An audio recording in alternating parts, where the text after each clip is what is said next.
sports. We are Baltimore. We are Ohio. Last night's pitching matchup did not disappoint, and in the end, it was the Indians who got the W behind a historic effort from Corey Kluber. With Justin Masterson traded to St. Louis, the door now open for one of the Tribe's youngsters to take the reins on a rotation spot. First up, Zach McAllister.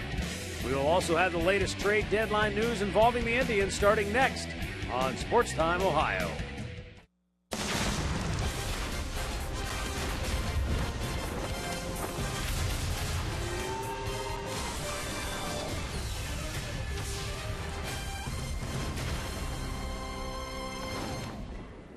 The trading deadline has come and gone, and a flurry of activity late this afternoon. We'll have the very latest. Plus, it's the Indians and the Mariners wrapping up their three-game series tonight right here at Progressive Field. Hi again, everyone. Matt Underwood alongside Rick Manning. Earlier today, it looked like Billy Beane had pulled off the biggest trade of the period. He got John Lester from the Oakland A's. Yoenis Cespedes went to Boston in that deal. But then late this afternoon, Dave Dombrowski pulls off a three-way trade. Austin Jackson goes from Detroit to these Seattle Mariners. But in the end, the Tigers get David Price from Tampa Bay. Boy, how that changes the landscape now. Well, it certainly does, because we're trailing the Tigers right now, and Kansas City 4.5 games behind in the division. Cleveland now 6, but it looks like it may be a wild card hunt for the Indians and Kansas City with Detroit out there. Not that you're giving up, but boy, that's an awful strong starting pitching staff. When you look at the wild card, the Angels have a good toehold on that number 1 spot. So everybody else is fighting for that number 2 spot in one game. And with all those teams in play, it could go right down to the last week, if not the last day like it did last year. For the second day in a row, the Indians make a trade, but more for the future. Justin Masterson dealt yesterday. Today, as Drupal Cabrera traded to the Washington Nationals for a AAA shortstop. We'll have all the latest and more on that. We'll talk with Tribe General Manager Chris Antonetti, but don't forget, we got a ball game to play. Zach McAllister gets the start. Indians-Mariners play-by-play coming up next.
McDonald's. I'm loving it. By your local Toyota dealers. Visit buyatoyota.com. Toyota, let's go places. By Panini's. Get overstuffed at Panini's Bar and Grill. And by Jeep. Visit Jeep.com to learn more.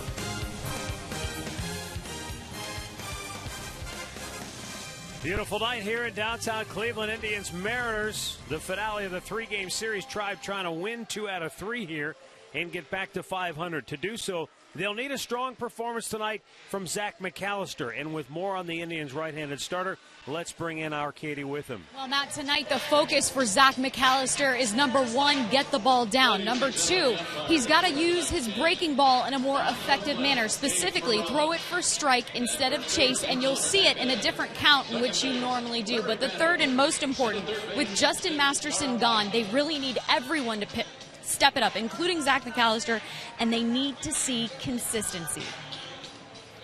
Sometimes that's hard to get against out of young pitchers is consistency, but the key is McAllister having an off-speed pitch just to get off his fastball.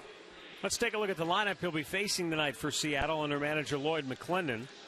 They'll have a new leadoff hitter, presumably tomorrow, after they acquired Austin Jackson from Detroit. But for tonight, Dustin Ackley leads off. Then it's Chris Taylor.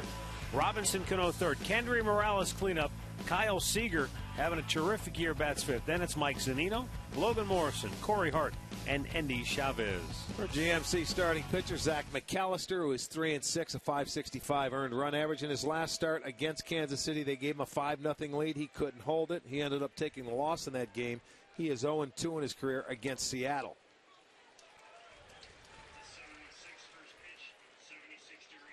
76 degrees, our game time temperature.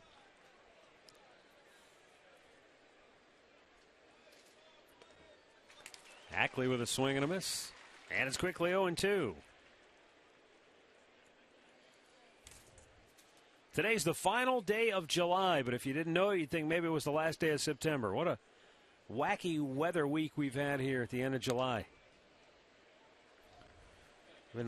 Seasonably mild. Yeah, it's usually, 10 degrees hotter at least? And probably 20% more humidity. Yeah. If not higher than that. I'm not complaining. I sort of like this. This is outstanding. Now the 0-2 offering. Threw it by him, but just barely ticked it, and Gomes unable to hang on.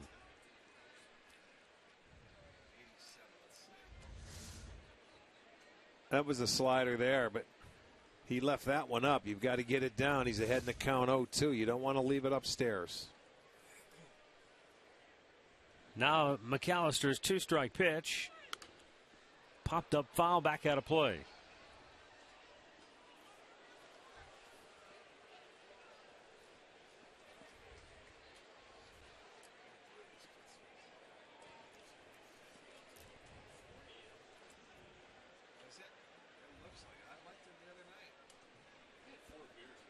Now the 0-2.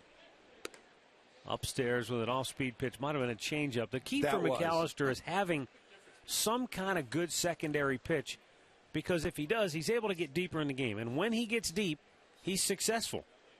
5 times this year he's gone 6 innings or more. He's 3-1 with a 1.62 ERA.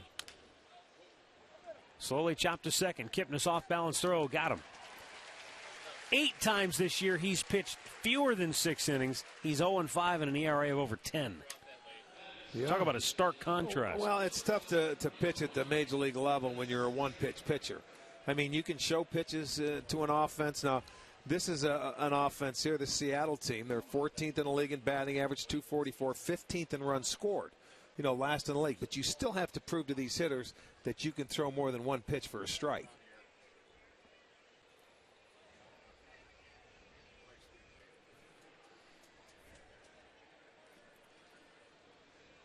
Chris Taylor grounds one third base side. Behind the bag, Chisenhall knocked it down, but unable to come up with it cleanly. And Taylor's aboard with 1 out here in the first inning. That ball was hugging the chalk and went right over the bag. He was jammed on it, by the way, and the backhand, he just didn't field it cleanly. It hit him off the heel of the glove, so once he doesn't catch it, he was not going to get him at first base. He's sliding. He would have had to pop up and make a long throw. So Taylor aboard on the infield single for Robinson Cano. And Cano just 1 for 7 in the series.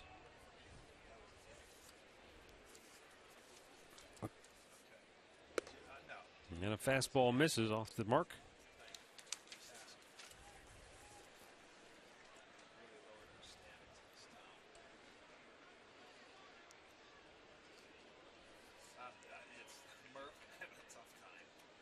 First time that McAllister and Cano have squared off. And a swing and a miss at a fastball. It's 1-1.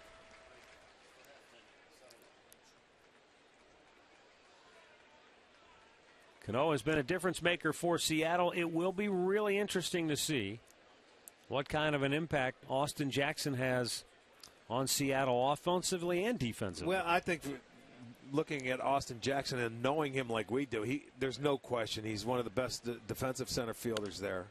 But his job is going to be leading off, getting on base for this guy in the middle part of that order. Now he's going to have to steal more bases from McClendon and this Seattle team. They got to be a little more aggressive. And now, will Jackson be able to do that? Steal bases and get on.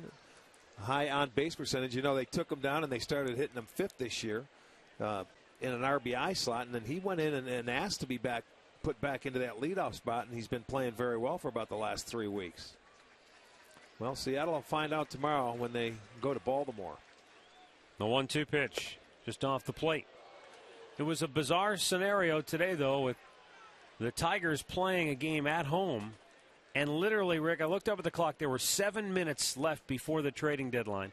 And Tigers general manager Dave Dombrowski was in the dugout telling Brad Ausmus, you've got to get Austin Jackson off the field. So Ausmus had to go out in the middle of an at-bat. The count was 2-0 on the hitter.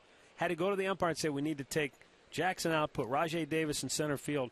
It was just strange. Never seen anything like it, huh? I can't remember a player being taken off in the middle of an inning before. Well, and that's because the trade is finally done. That goes to tell you they didn't know they were going to make that deal with Tampa. So they're saying because normally they'll hold that player out before the game starts. And Drew Smyly started the game. He ended up in the same trade. Coming out as soon as that deal was done. There was a lot of late-minute trades going on. Right down to the wire. Right down to the wire is right. Now, that's not to say that they can't trade anymore. Right. But as far as having to go through waivers, now the other guys, will have to clear waivers before a trade can be made or a team can claim whoever's put out there. And I think there's a chance you'd see some action in August because there are a lot of players who won't have any trouble clearing waivers because of the size of their contracts. Up the middle. Ramirez touches the bag at second, flips on to first, double play. You couldn't have drawn it up any better. With the runner going, Ramirez was breaking to the bag. He ended up in perfect position. Double play ends the first. Indians coming to bat.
Cleveland Indians tonight. The starting lineup is brought to you by Progressive. Jason Kipnis in the leadoff spot, followed by Jose Ramirez, who takes over now for Asdrubal Cabrera.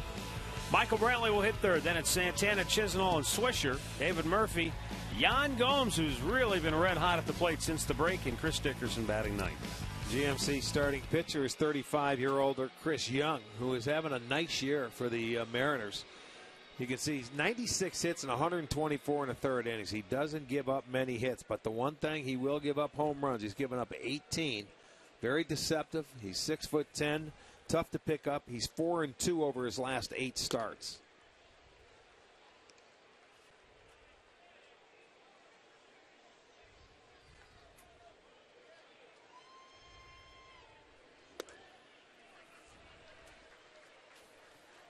Jason Kipnis 0 for 8 in the series.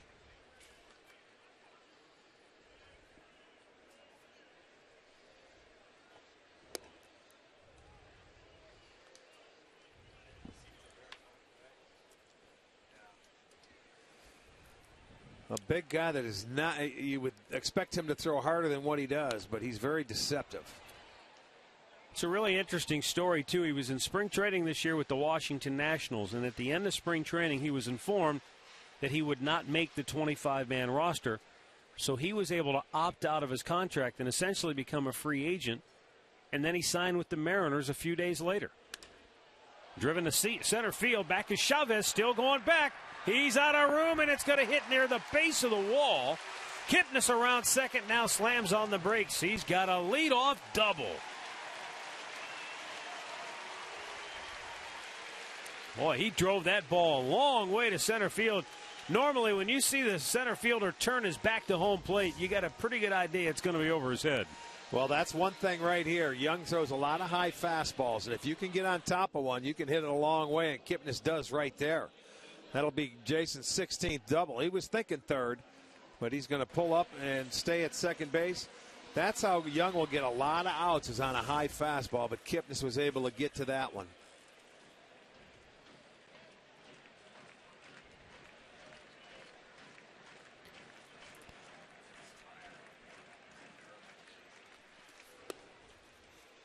The Indians have gone 17 games without scoring a run in the first inning. But they've got an opportunity now with their leadoff man aboard and Jose Ramirez at the plate.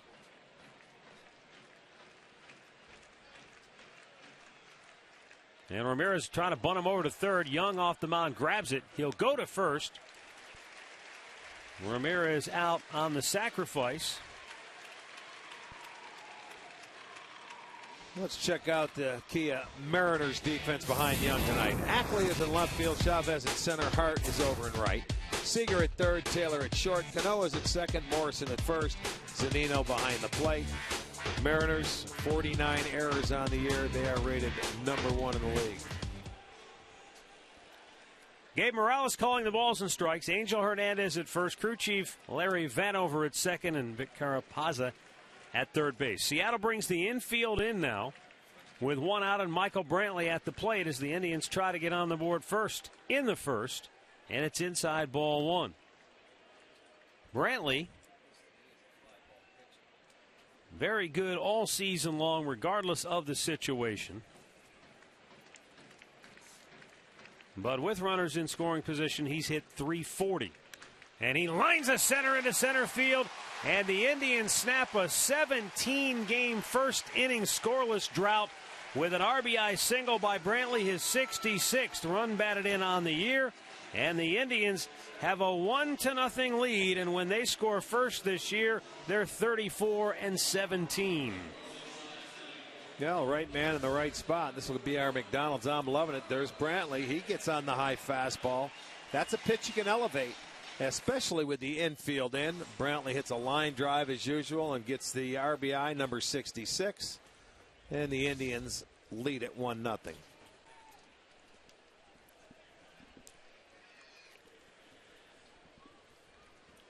Now Carlos Santana with a chance to keep the inning going.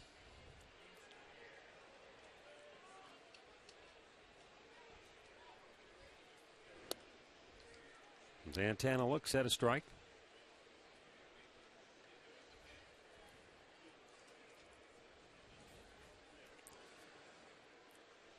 Young is coming off a start against Baltimore where he went 7 innings, gave up just 2 hits, struck out 8, did not allow a run. The Indians get on to him early, and it's been a while since they've scored in the first inning, as you said.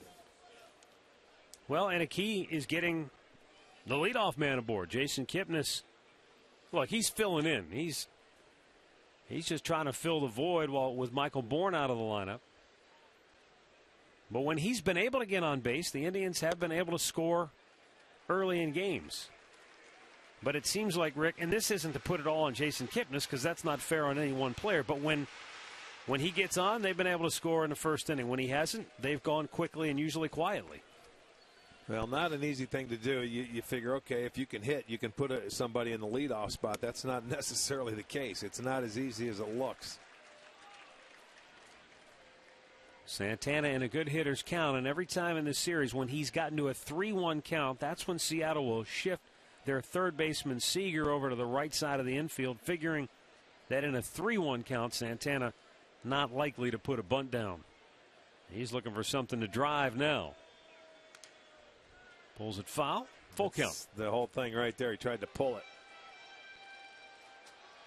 Threw him something off speed, was down and away, and he big swing and tried to roll over on it.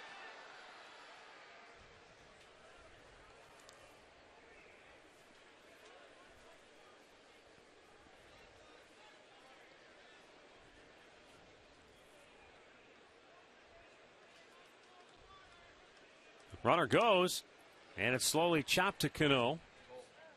He'll retire Santana, 2 down. Brantley in the scoring position.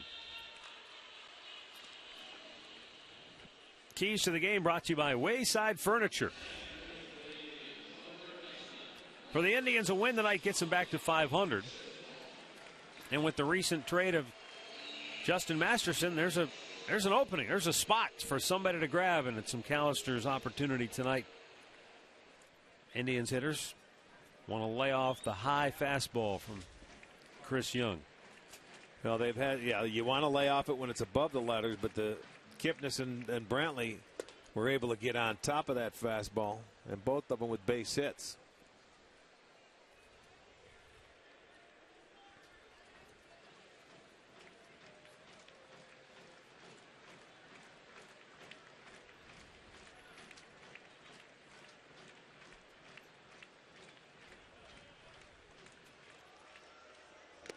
Swinging a foul tip. It's 0-2. Lonnie 1 for 7 in the series with a double, but that was a big double last night, helping the Indians to that 2-0 win over Felix Hernandez and the Mariners.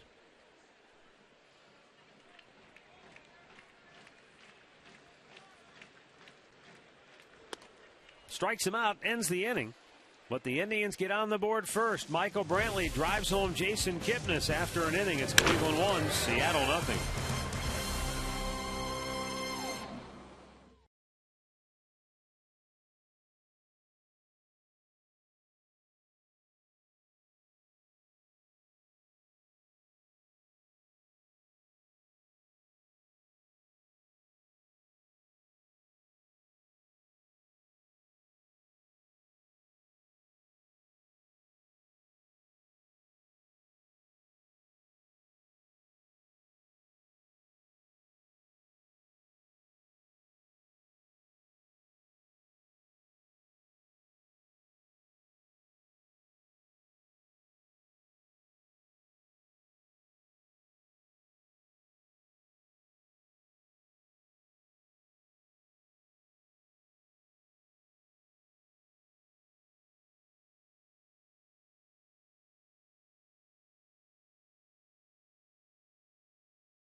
Second inning, Kenry Morales, Kyle Seager, and Mike Zunino due for the visitors.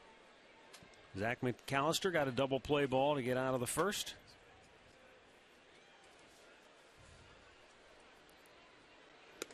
Fastball up high.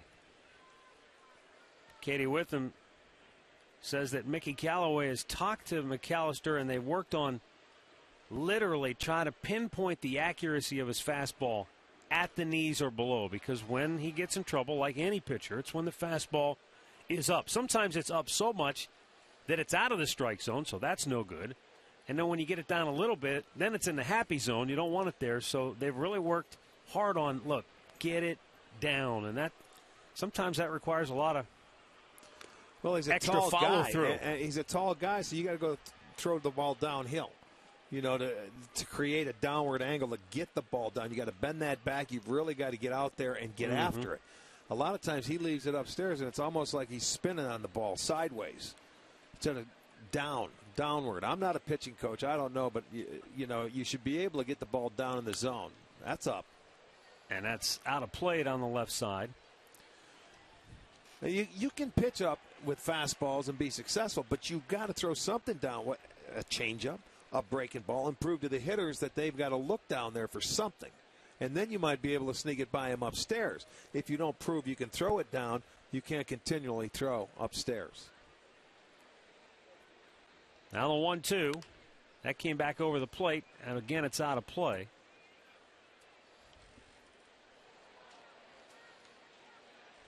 Well, as you have said so many times, though, as a hitter, the pitch that's up in the strike zone is easy to see. It's easy to get to. It doesn't require a lot of extra effort to get the bat to it. But when it's down at the knees, you got to really work to get down to the ball. There's one down. That was a breaking ball. That was the breaking ball he was able to put down, but it wasn't for a strike. It was like maybe a chase pitch, but he didn't chase it. So maybe they're picking it up. Fastball drilled to deep left. And Dickerson got turned around on it. And to second base goes Morales. That's the second time in this series that we've seen Dickerson go back on a ball and literally just get himself spun around. Well, yeah, that ball played him there with the spin. I mean, it was hit well. And to go back and catch this ball, look at that. It's another high fastball up and out over the plate. Dickerson goes, and that ball's going to have some slice to it because the left-hander hit it. So he can't turn around in time.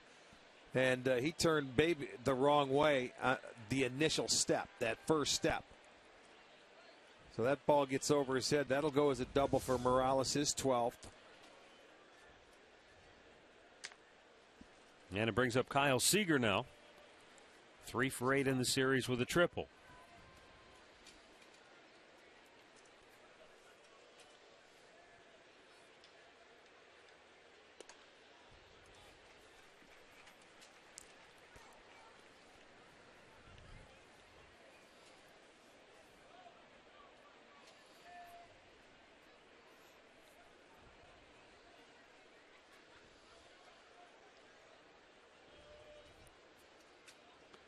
In the dirt, Gomes with a good block. 1-1.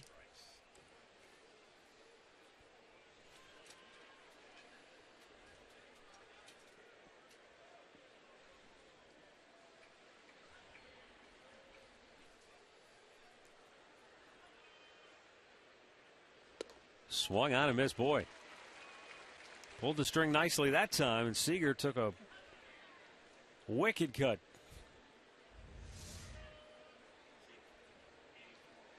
That was a slider. He got away with one. That's upstairs. That's not where you want a slider.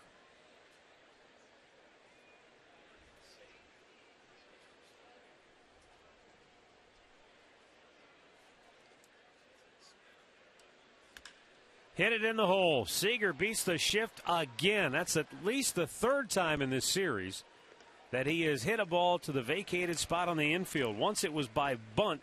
Twice it's by swinging the bat. Well, he threw the slider the pitch before, and here comes another fastball that's going to be up and away. They want it in, so he missed his target by 2 feet. They wanted that pitch inside. You see where Gomes was sitting? Yeah. And that ball ran to the outside part of the plate. He didn't get it where he wanted to, so that was a mistake by McAllister, and Seager took advantage of it, so now they have runners at the corners. Now Mike Zunino, the batter. 2 for 6 with a home run in the series.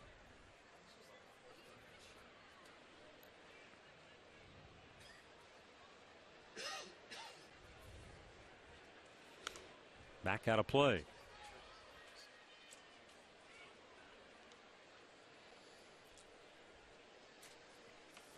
Mike Zunino having average-wise, not a good year, but when you look at the home runs, Zunino has more extra base hits, 33, than he has singles. He has 31 on the year. But I'll tell you, the ball jumps off his bat. Pops this one up, though, and playable. Santana. That's a good out. Straddling the line back into fair territory. He ended up blocking Zunino's pathway to first base. Catcher's interference. 1 down. Now let's check out the Kia Indians defense behind McAllister tonight. Dickerson is in left, Brantley center, Murphy right.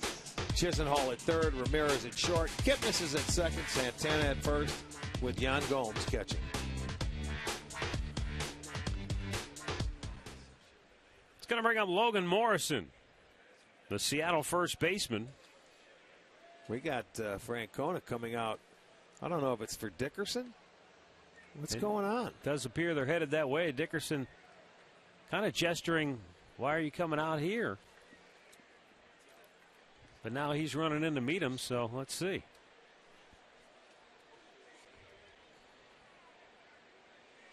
Well, he couldn't get traded. The deadline's over. I don't know if it was on that turnaround or on that play. It had to be. It had to be that play. On the ball, Morales hit over his head as he was turning around. Take a look. He went back and then he had to spin and turn around. And I don't know if something in his leg or back did anything, but it was a little awkward for him.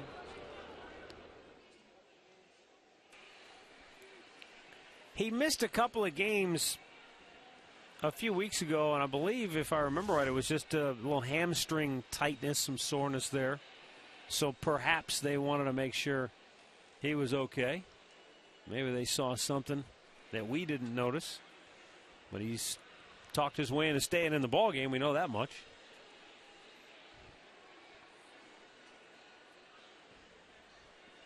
Logan Morrison now with first and third, 1 out.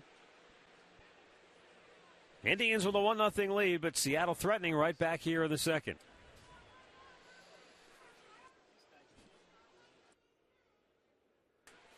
Was that the sneeze from Doghead?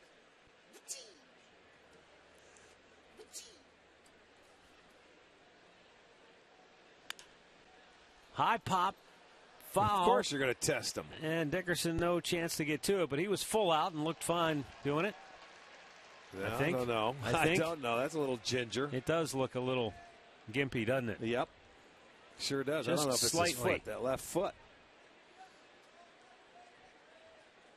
Yeah, there's something on the left side. Something might have happened because he was talking to James Quinlan, the trainer, about whatever it was that occurred. But whatever it was, he was able to say, look, I can deal with it. It's not a problem.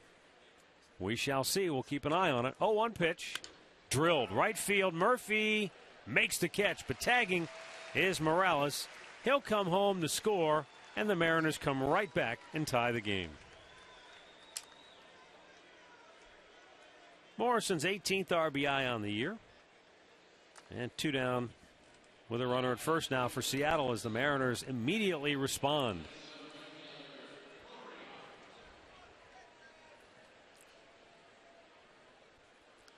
That's the one guy that the Seattle Mariners want to get going is Morales. You could see they're trying to. He was with them last year. They went out to get him to acquire that bat in the middle. So they want to get him going. You know, Rick, it does make you wonder exactly what the immediate future holds for guys like Corey Hart and the guy in the on deck circle, Andy Chavez. They're the current incumbent outfielders, but you make the trade for Austin Jackson. They also acquired Mark DeNorfia. Wow. So you wonder who's in, who's out come tomorrow. Well, after they leave here tonight, we won't have to worry about. We'll be following on television. That's true. We're done with them. And the West, I think, who comes here? Is there any Western Division teams that come in here? Angels come back for one game That's in September. Right, in September. That's a makeup game. But other than that, I think Texas this we weekend. still have Houston. We still then have Houston, Houston. yeah. That's it. We haven't played them yet. The 0-1. Hart bangs it up the middle. Ramirez will flip it to Kipnis, and the inning is over. Seattle ties the game 1-1, middle of the second.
Nick Swisher, David Murphy, and Yan Gomes due up.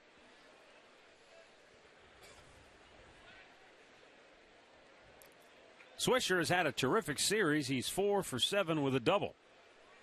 And he was right in the middle of that 2-run inning last night, which propelled the Indians to the win against Felix Hernandez. You know, that was a big turnaround in that inning. It was a ball Swisher had second and third, hit the first base, or actually in between the hole, and Cano really made a nice play. And Hernandez really didn't get off the mound. He was watching, and Swisher got an infield single on it to load the bases. He couldn't get it out, and that hurt in that inning. That hurt Hernandez. If he's covering the bag, that's an out, and maybe it changes the complexion of the inning. Who knows? It could have. You're right. It could have. You never know.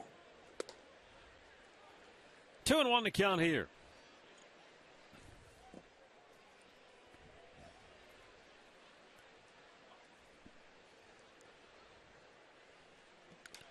High fly ball, left center. Ackley, the left fielder, in front of the warning track for out number 1. Well, earlier this afternoon, in case you missed it, the Indians dealt Asdrubal Cabrera to the Washington Nationals. Cabrera saying that he is expecting that he will go there and play second base.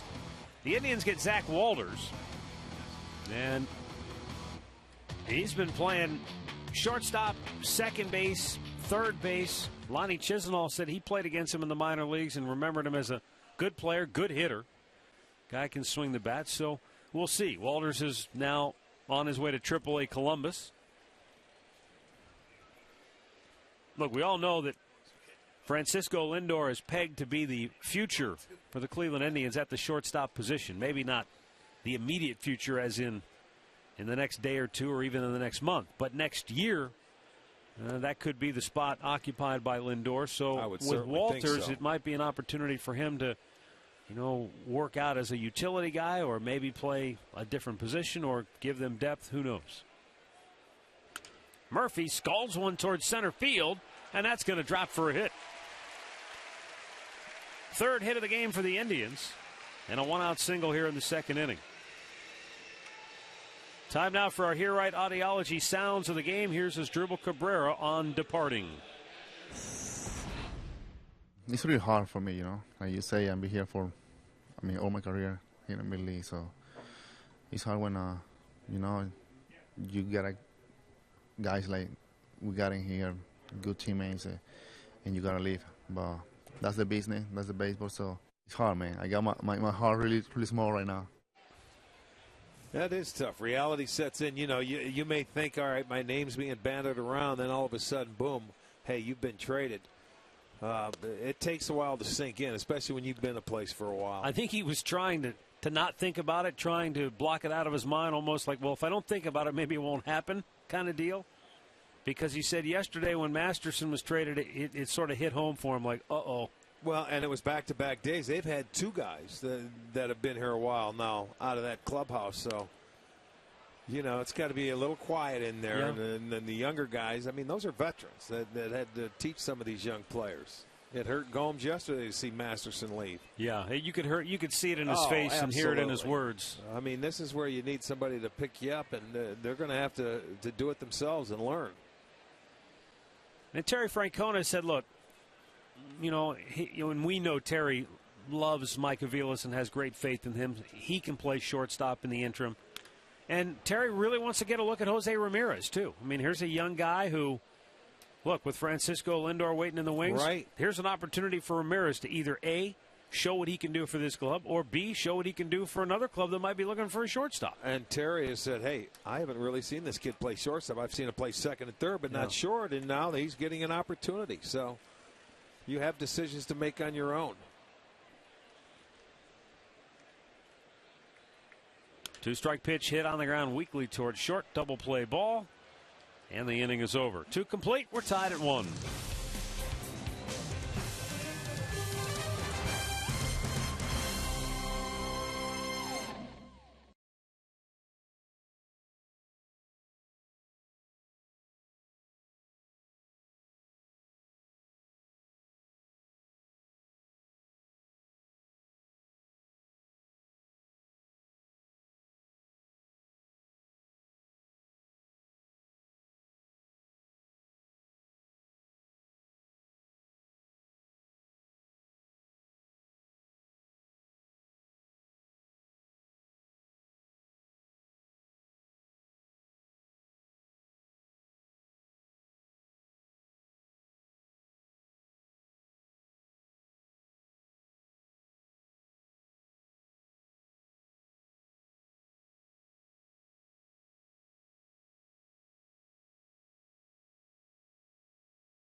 Your Northern Ohio Honda dealers.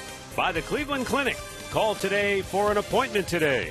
And by the Northeast Ohio Ford dealers.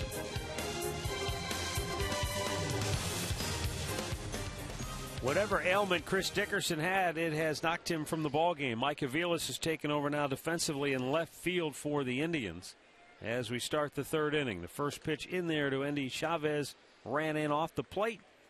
And it's ball one. Chavez 0 for 4 in the series.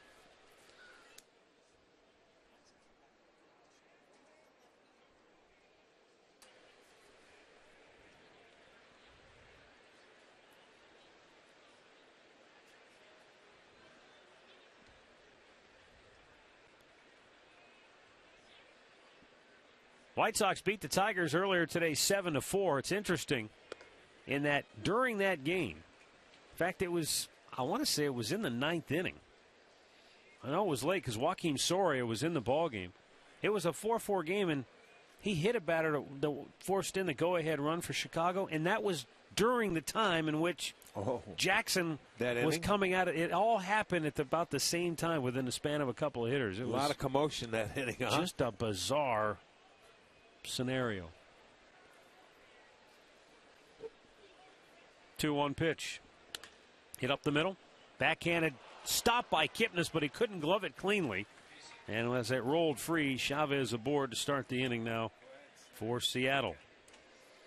This was it, though. Dave Dombrowski, the Tigers' general manager, literally went down into the dugout and told Brad Ausmus, got to get Jackson out of the game. We've just traded him. So he comes into the dugout, and the first thing they tell him is, you're going to Cleveland. He said, I got traded to Cleveland? No. You got traded to Seattle, but they're in Cleveland, so you got to go to Cleveland. Oh, I don't know, but that. I'll tell you what, you see all those pitchers hugging him because he ran down a lot of fly balls for those guys. Yeah. What added a little element of oddness to that is I was in the Seattle Mariners coach's office today talking with some of the coaches that I know there, and they were watching it on TV, and of course they knew that they had just pulled off this trade, and they were going, they've got to get him out of the game. They were like fans, and they're going, get him out of the game, get him out of the game. And sure enough, that's about when the move occurred. You got to wonder if that has happened before. Middle part of a game, hey, timeout, get out. Well, we know it's happened where players have been taken out of the game, but usually it's between innings, not in the middle of an inning while play is going on. Nah, I've never seen that.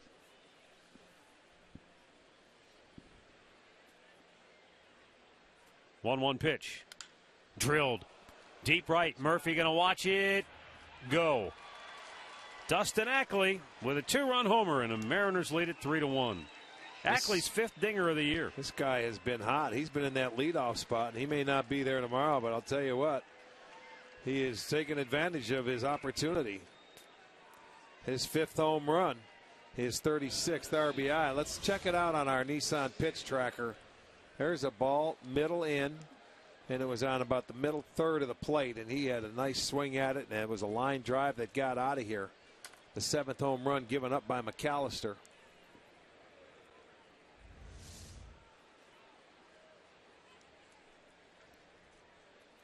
Chris Taylor, an infield single, his first time up, takes a strike.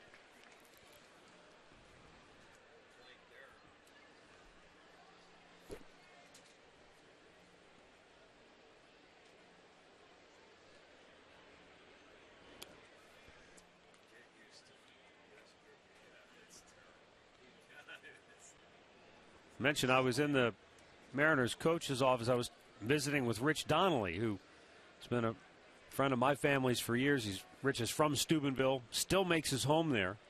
He wasn't expected to be the Mariners' third base coach this year, as Taylor rips a single into left field, and he's now 2 for 2. Originally, John Stearns was to be the Mariners' third base coach this season, but he was still recovering from surgery, and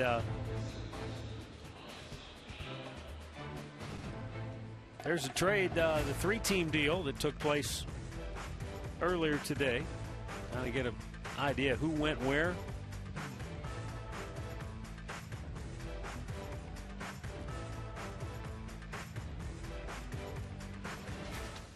Robinson Cano with a runner at first, nobody out, looks at a ball upstairs. Anyway, Rich didn't expect to be the third base coach. John Stearns had surgery in the offseason and wasn't ready to go and didn't think he could fulfill his duties. And Lloyd McClendon said, look, I've known Rich Donnelly since my days in Pittsburgh when he was on Jim Leland's staff there. So he was supposed to be at AAA this year, but Rich has stepped right in. He's done a terrific job. He's got almost 30 years in the big leagues as a coach. So it's a seamless transition right there. But Rich told me, he said, recently, he and his wife purchased a new home in Steubenville, and he said, I went home and I hadn't even been to the house yet. It's a brand new house. He said, the cab driver dropped him off at 4 o'clock in the morning. He said, I walk up with my suitcases. I walk up, I knock on the front door, ring the doorbell, and a woman comes in a nightgown, and it's not my wife. Get out of here. And she says, oh, no, Mr. Donnelly, your house is 2 doors down. He said, I didn't know. Friendly people in Steubenville, huh? Hadn't been to my house yet. He said, I was at the wrong door at 4 o'clock in the morning. 2 suitcases in his hand. He's a beauty. Yeah, baseball life is beautiful.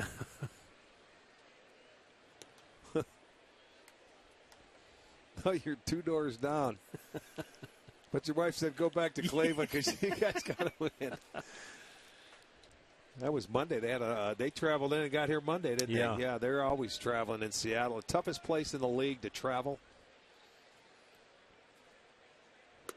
They never really have an off day. They're usually traveling on them. Yeah, and their shortest trip, we've talked about this before, is about a 2-hour flight to Oakland. Down to Oakland from Seattle.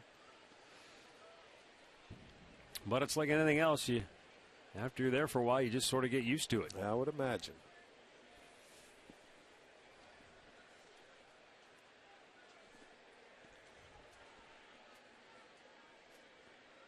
Three balls and a strike. The count here.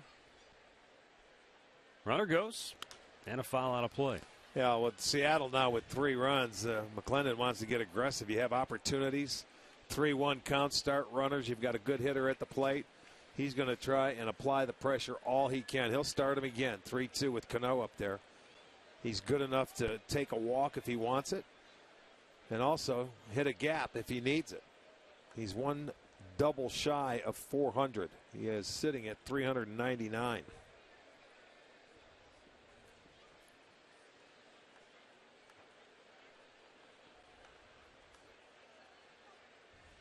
And the runner is off, and the 3-2 is fouled out of play again. Again, McAllister has not had anything off speed he can throw when he has to throw a strike. It's been the fastball, and it's a pitch he has to rely on. I don't think you'll ever see him call a slider or a changeup in a count like this. That's the 7th foul ball that McAllister has given up with 2 strikes. So in other words, he can't get the swing and a miss because he's challenged him with the fastball, and here it comes again. With the runner off, Cano shoots it down the left field line. Fair ball, in the corner it goes. And with the runner going, Taylor all the way around and scores from first base. Cano with an RBI double, 3 runs in here in the 3rd, and it's 4-1 Mariners. And the 400th double of Robinson Cano's career. And it came a fastball away. And, you don't pitch in and you stay away. And there's a good swing to take it that way. Didn't do anything much, but just slap it down the line. Cruises into second base. So 4 straight hits in the inning. 2 singles, a double, and a homer. And Seattle has a 4-1 lead.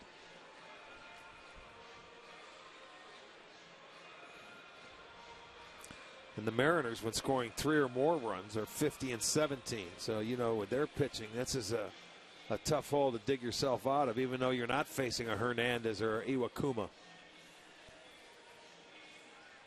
Well, right now the Indians' bullpen is going to get busy as McAllister has not retired a batter. The first 4 have all reached, 3 have already scored here in the 3rd inning. Well, follow every Indians game with MLB.com at bat on your favorite mobile phone or tablet. You get live look-ins, instant replay, audio scores, the free MLB game of the day, and more. Download on the App Store or visit Indians.com. Kendry Morales doubled and scored in the 2nd inning. And he takes a strike. Nick Hagedorn is trying to get loose in a hurry.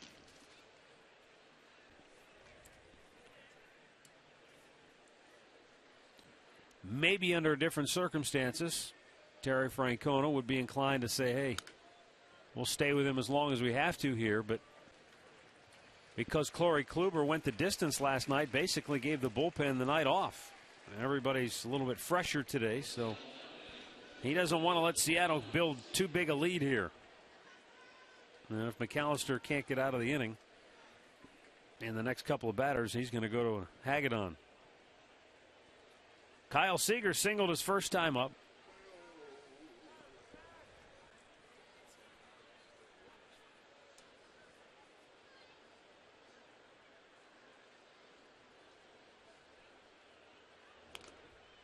And a foul back. back-to-back first pitch changeups. Morales, he started him off with a changeup, and now right here to Seager. Seager, his last time up, got the base hit to get the runner to third base because he was trying to go inside on him, and he missed it with a pitch away. See, they're trying to come back in there again. And then he went back to that changeup. You know, I can't tell watching Zach, Rick, if it's simply a confidence thing or if it's just pure command that he lacks in the secondary pitches. Well, he doesn't throw them for strikes, so I would say it's a lot of command. Now, whether you have to have confidence and get it to prove you can throw them. This should be good. Cano tagging. No, Brantley makes a good throw, and Cano puts on the brakes. 2 down. And it will bring up Mike Zunino. Well, let's look at there it is, a fastball away. That's the double. It started off. There's a fastball up the middle. There's another one that's turned, hit for a home run. That was in. That looked like it had a little wrinkle to it. But there's another fastball out over the plate. They go with it down the line. And they weren't down. You know, they were up. And when you look at him, he's a fastball pitcher. But with those other pitches, you have to prove you can throw them for strikes. Yeah, and again, command obviously is part of it. You have to throw them for strikes. But I wonder, is it, conviction? Everybody, pitchers have always said you've got to throw whatever you're going to throw. You have to have great conviction behind the pitch when you throw it, and that's what I wonder about with McAllister. Does he have the confidence that, heck, I can throw this? And is that the reason why he lacks the command? I can't help you out there. I don't know, because he should be able to throw a couple of pitches for strikes at any time when you get to the big leagues. Right. I mean, he's 26 years old. Broke his bat. It'll hang up for Brantley, and the inning is over. But the Mariners break loose. A 2-run dinger by Ackley, an RBI double by Cano. 4-1 Seattle.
Third. Just a reminder as you enjoy a cold one to stay tuned later in the game for Miller Time, brought to you by Miller Lite.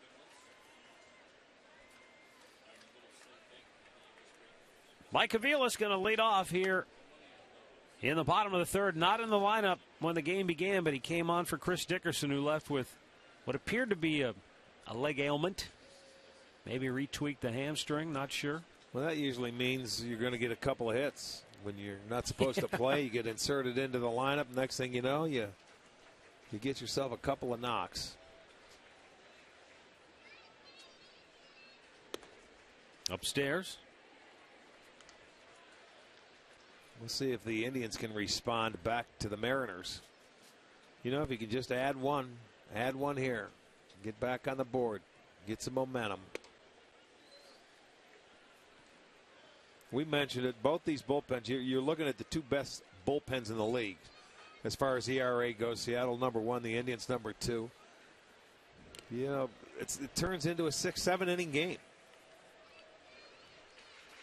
And that's how baseball is coming. That starter, let my starter give me 6, 7 on a good night. Kluber last night, an amazing night, but then you turn it over to the great arms you have coming out of the bullpens. Mike Aviles draws a 4-pitch walk to start the bottom of the third. Well, if you missed it, this was earlier in the game. Chris Dickerson went back. He got twisted around a little bit. It didn't look like anything happened on that particular play, but the Indians noticed something because Terry Francona and James Quinlan, the trainer, came out, and Dickerson was giving them some feedback, and then we noticed he was walking a little bit gingerly. Yeah, look at the limp on the left leg. I don't know if that was the hamstring or whatever, but I wouldn't be surprised. Something not right. So he was out of the game, and Aviles in, and he's aboard to start the bottom of the third as Jason Kipnis looks at a ball up high. Kip doubled to straightaway center, deep to center field his first time up, scored the Indians' only run.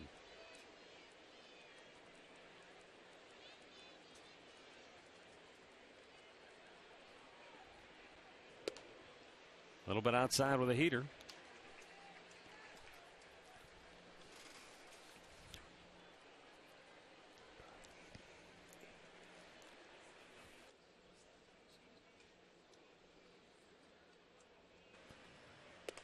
Pitch outside again. Young off the mark. He's not, we talked about, he's not a power pitcher, but sometimes you look up at that radar gun and you think, wait a minute, is that what I think it was? Hard to tell. He's 3-0 to Kipnis. And after walking Aviles on 4 pitches, he finally throws a strike. He's already had 5 2-0 counts. And eventually that's going to catch up to you. Now you just need one of those Indians hitters to run into one of his fastballs that he leaves up.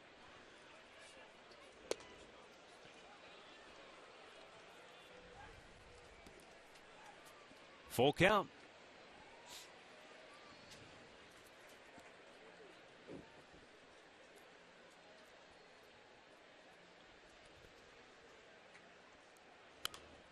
Popped up out of play.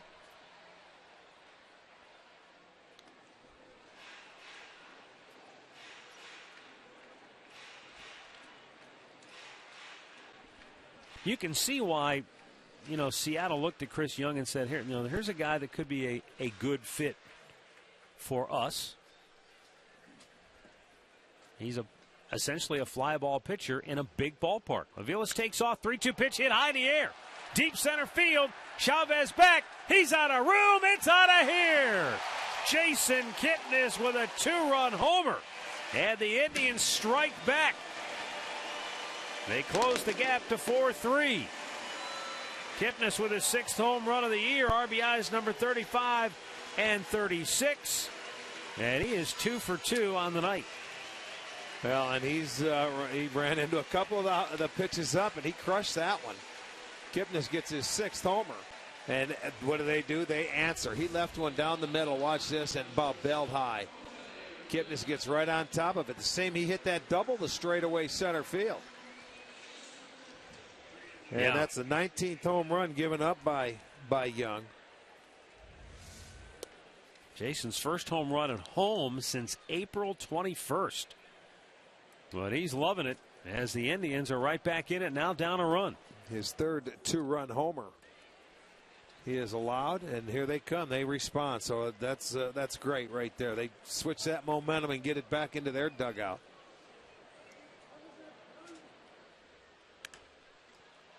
Ramirez lifts one to center. Chavez will make the catch, one away. Don't forget, you can tweet your photos to us using the hashtag STOFanPhoto for a chance to have yours shown during one of our telecasts. It's all courtesy of AT&T. When Chris Young opted out of his deal with the Nationals at the end of spring training, Seattle checked him out, and Jack Zduriencik said, look, our park is a good fit for him. And now he said, all things said and done, there's still a degree of a gamble, but they looked at it, a veteran guy, and they felt like he would fit in. And so far, so good. I mean, he came into this game with an ERA of 3.04. Well, at home, too, he's 6-3. But tonight, the Indians are tattooing him. Brantley deep to right. Misplayed by Hart. Michaels into second base. He's on his way to third, and he'll go in there safely. A one-out triple for Michael Brantley. Corey Hart, he got back to the wall but could not make the catch. Well, that ball was up there for a while. Michael crushes this ball, and Hart goes back. When I saw him jump at the end, I thought it was either going to be a home run, but did he get back there? He didn't get. Look at, he's feeling for the wall. He sort of cruised back on that ball. Well, he hit the wall hard too, didn't he? Yeah, leaning, because he thought he was closer than what he was, and when he landed, it wasn't there to hold him up. So he hit it awkwardly. Ooh. And Brantley, he thought he had a home run, but he gets cruising into third base with his second triple. So now they come back to hitting. It's been Kipnis and Brantley that have done the damage. Tying run at third with one out as Carlos Santana steps to the plate. And the infield drawn in for Seattle. And they've got a little bit of a shift on if you take a look at the alignment. They've got Taylor right up the middle. Cano pulled around on the right side. Young out of the windup.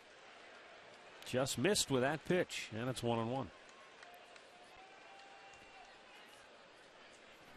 30 out of the 50 pitches for Young have been strikes.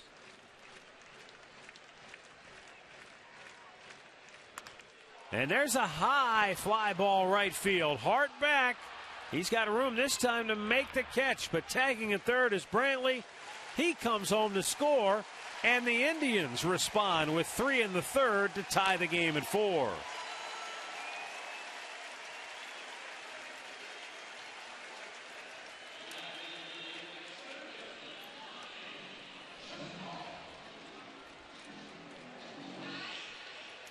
It all started with a 4-pitch walk to Mike Aviles. Just as last night, when the Indians scored off Felix Hernandez, it started with a walk. Chisenhall swing and a miss, struck out his first time up.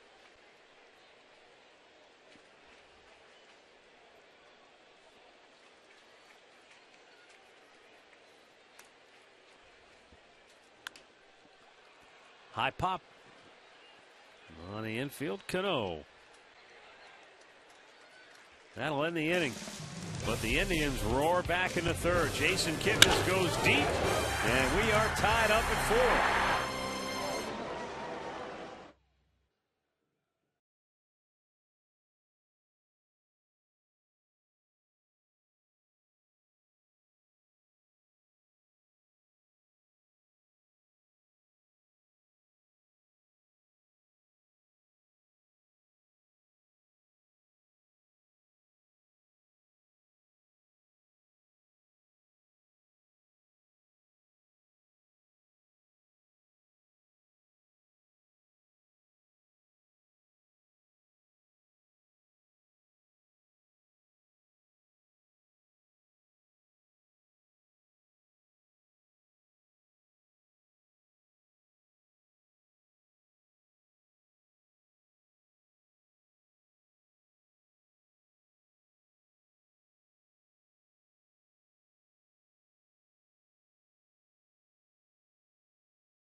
Bottom third of the Seattle order due up against Zach McAllister. Matt Underwood, Rick Manning, as always, joined now by Indians general manager Chris Antonetti, who just wrapped up a furious week of action. For every general manager, I'm sure, this is a crazy week because of so many possibilities.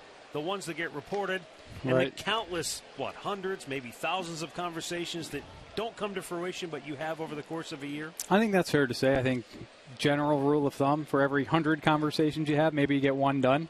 So if we got 2 trades done, then that means we probably had a lot more conversations. Was this year more difficult, Chris, even going back to last year, with the addition of the second wild card? Rick and I were talking the other day. You could make a legitimate case that 12 of the 15 teams in the American League were still alive for a potential playoff spot. Does that make it more difficult, or the water's more muddied now? It does in a lot of ways. I think anytime there's that difference between the number of buyers and sellers, it makes it a little bit of a tighter market. But I think what we saw this year, and a lot more activity compared to years past, we started to see major league players getting traded for major league players. Even on some contending teams, we obviously saw it with the Tigers. We saw it with Oakland in acquiring John Lester. They traded away some major league players. So I think teams are becoming more creative in trying to find ways to improve, especially under the new system. Why is that, do you think? Well, right now there is such a premium on prospects, and so many teams are, covet those young players that it becomes increasingly difficult. And in some cases, you may be able to get back a more established, younger major league player, or a guy who's in the arbitration years that teams may not value quite as highly as a prospect who's yet to arrive at the major league. So there are different opportunities, different ways to improve, but that's one trend I think we've seen over the last handful of years. Bouncing ball in the hole, and Morrison is aboard with a base hit to start the fourth for Seattle. Chris, were I leave after the first run scores, right? Yes, don't worry. So if they score, I'm out. No, I'm kidding. Go ahead. Were you surprised by all the action late today, going between that 3 and 4 o'clock hour? A little bit. Only when, last year, the first year under the new system, it was a relatively quiet trade deadline. And fast forward to this year, and there were a flurry of deals. We actually had another 2 or 3 that were kind of pending in the last, half hour. So the last 5 to 8 minutes were quiet, but leading up to that, there were a lot of things that we were still contemplating at that point. Have you ever seen anything like the Tigers did, bringing Austin Jackson out in a 2-0 count in the middle of the game and, taking their pitcher out? I've never seen that. I mean, we had that awkward moment when we traded for Ubaldo, if you remember. Right. He was starting that game, and there was somebody else warming up in the bullpen at the same time he was pitching. He went on. We actually were completing the trade in the first inning. He was out there through 43 pitches. Oh, I do remember that. Now that you said, I forgot that. So not exactly like that, but I can understand. I'm sure there was a lot of anxiety. I think Dave Dombrowski in that game was walking up the tunnel because if he's still on the field at 4:01. Oh, is that right? It's null and void? No, there's no trade. Oh, my goodness. So if Jackson had to be off the field and off the Tigers roster for that trade to happen. Deep left. Aviles runs back and makes the catch. I told Rick I was actually in the Seattle coach's room watching that unfold, and I've noted it was 4:50 or 3:53. There were 7 minutes to go, so they just barely got him off the field in time. They weren't taking a lot of chances. See, well, we're going to give you a breather right now because you had 2 hitters, so now we're going to get a break because we're going to go to a pitching change. Yeah, but we're going to be able to stay through this one. Okay. Give us a chance to talk to Chris. Let's talk about the deals that you were able to get done. And I know some fans are confused. Are we buying? Are we selling? Why are you trading, veterans? So give us kind of the thought process, moving Masterson, moving Cabrera. Yeah, I think I tried to articulate it a little bit yesterday, but I think it's a little bit more nuanced than just buying and selling. I think as we went into the deadline, our goal was to improve. I mean, we spent a lot of time looking at trades and examining, how can we improve our major league team? We examined deals for guys that were on shorter-term contracts, guys that had multiple years of control, had a difficult time aligning on value. But what we were able to do, what we feel is, in Drupal's case, starting there, we feel we've got 2 very capable major league shortstops in Jose Ramirez and Mike Aviles, and guys that have the opportunity to not only contribute for the balance of this season, but going into next year. And we were also at the same time, while having quality major league alternatives, we were able to get back a player in Zach Walters that we like.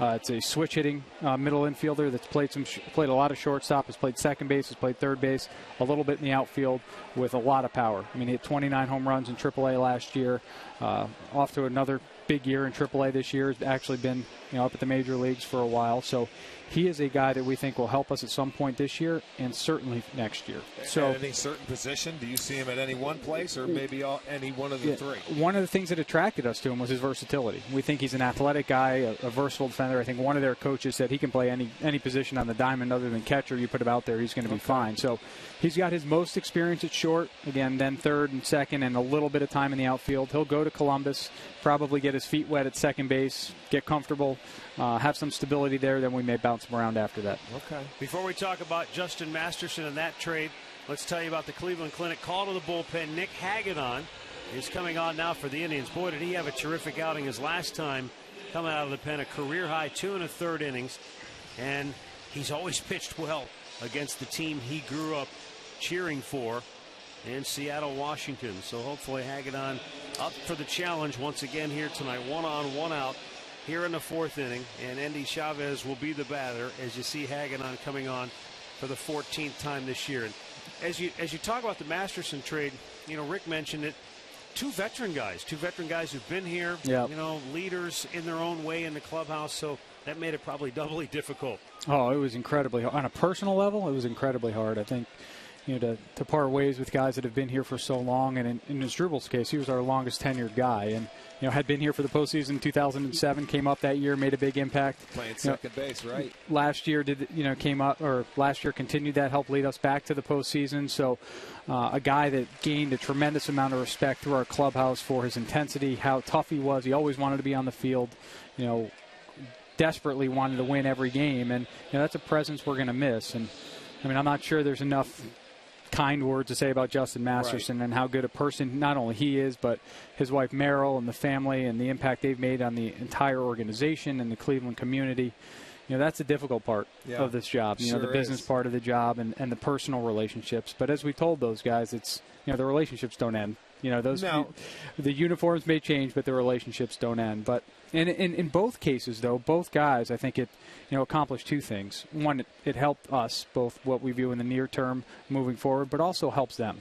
In Masty's case, no one envisioned this year unfolding the way it did for him. Right. We all, thought that he would, again, anchor our staff and pitch at an extraordinarily high level like he did last year. For whatever reason, that didn't happen.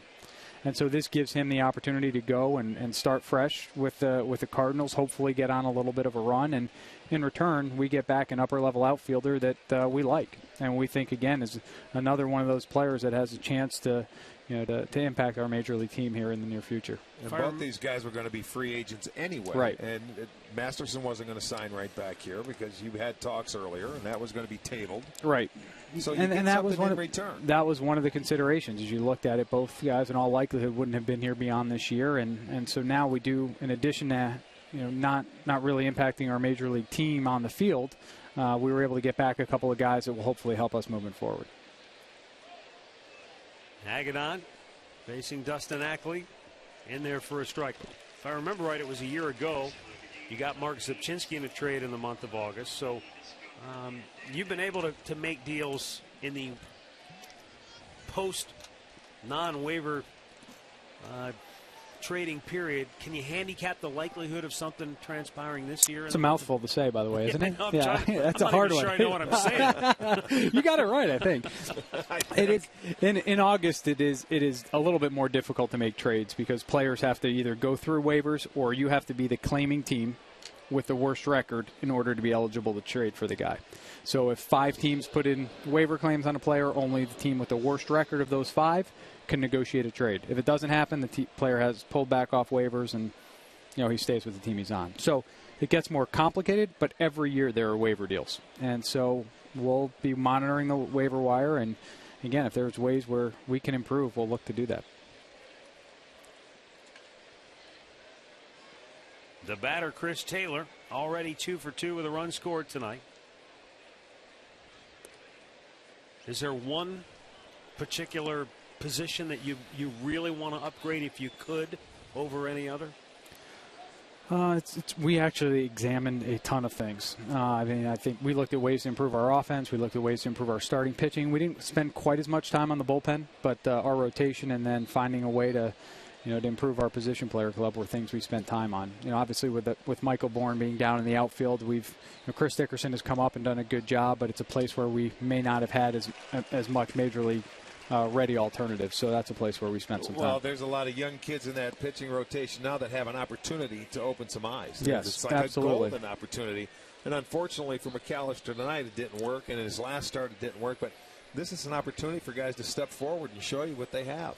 Absolutely, and that's that's paramount for our success. As we start to not only look at the balance of the remaining few months of this season, and hopefully if we play well in postseason, but as we look forward, this is a young group of starters, doesn't have a lot of major league experience, but they prove they're capable, and hopefully they continue to improve, get better, and help us win games at the same time. Chris, thanks so much for stopping by. We appreciate your time. Best of luck the rest of the way. My pleasure, guys. Thank you. Tribe General Manager Chris Antonetti. We are tied at 4 as we go to the bottom of the 4th. All right.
Night will take place tomorrow, and the Indians take on the Texas Rangers. They'll be in for the weekend, so come on out. There'll be post-game fireworks to follow. They'll be set to the hits of 1994.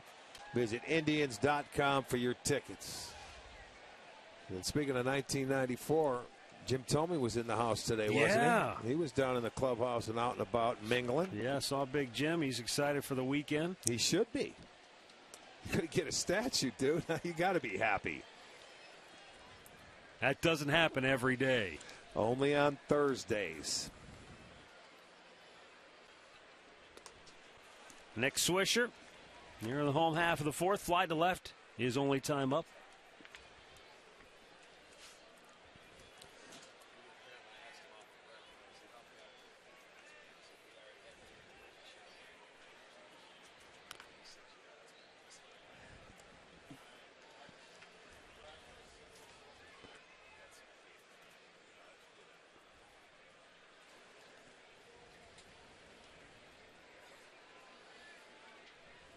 Young's 2-strike pitch. And Swisher hits one high in the air, deep center. Back is Chavez and makes the catch right in front of the Tribe's bullpen. Tell you what, for out number 1. Chris Young is flirting with disaster. Reminds me a lot of Myers when he was pitching here. Every fly ball he gave up went to the warning track. Well, this is how the day began with a blockbuster deal. John Lester going from Boston to the Oakland A's. Johnny Gomes going with him. He spent time out there before. And Yoenis Cespedes going to the Boston Red Sox. He's going east. And this is already after Billy Beane had pulled off the deal to get not one but 2 starting pitchers from the Chicago Cubs, Jeff Samardzija and Jason Hamill, to really bolster what was already a pretty good starting rotation. Now they've got a dynamite rotation. And while they lose some offense with Cespedes, they still had Moss and Donaldson having big years, and they bring Johnny Gomes in who can. Offense is not their problem. No. Their problem is going to coming down the line, and they're going to end up having to pay some of these younger players that they have. So their time is now. They can't wait. The opportunity is now. They're not going to buy any green bananas or go for a full tank of gas. They're going to fill up halfway. They got to do it soon. Foul territory. The catcher Zunino. 2 down. Injury report brought to you by the attorneys at Elk and Elk.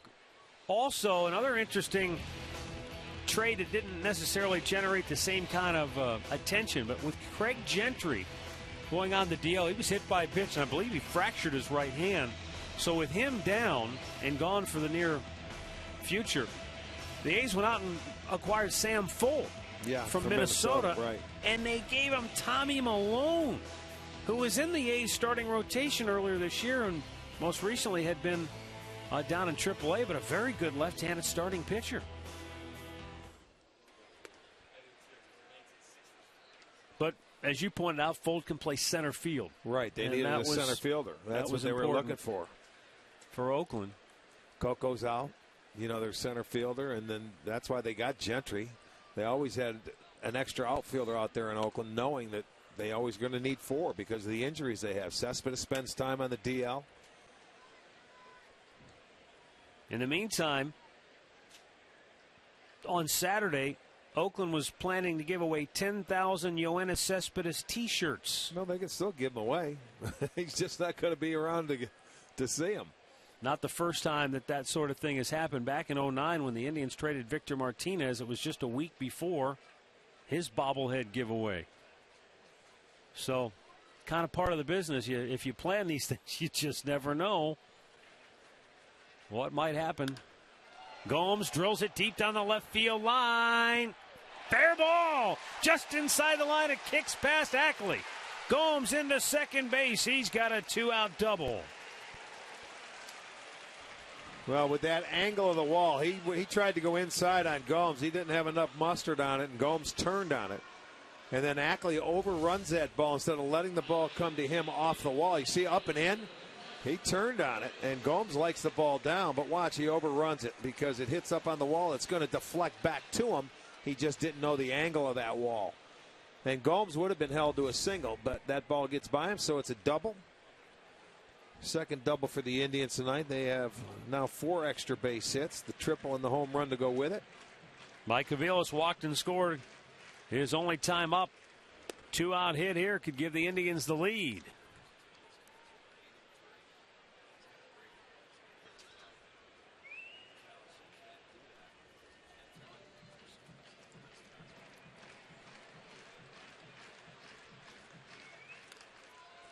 Popped up. Morrison, the first baseman, has it inning over. 4 complete, and we're tied at 4.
Sunnyside Honda at I-71 and Pearl Road in Middleburg Heights. By Levin Furniture. For the best deals on furniture and mattresses, shop Levin's. And by Kia. Visit mykiacleveland.com to learn more.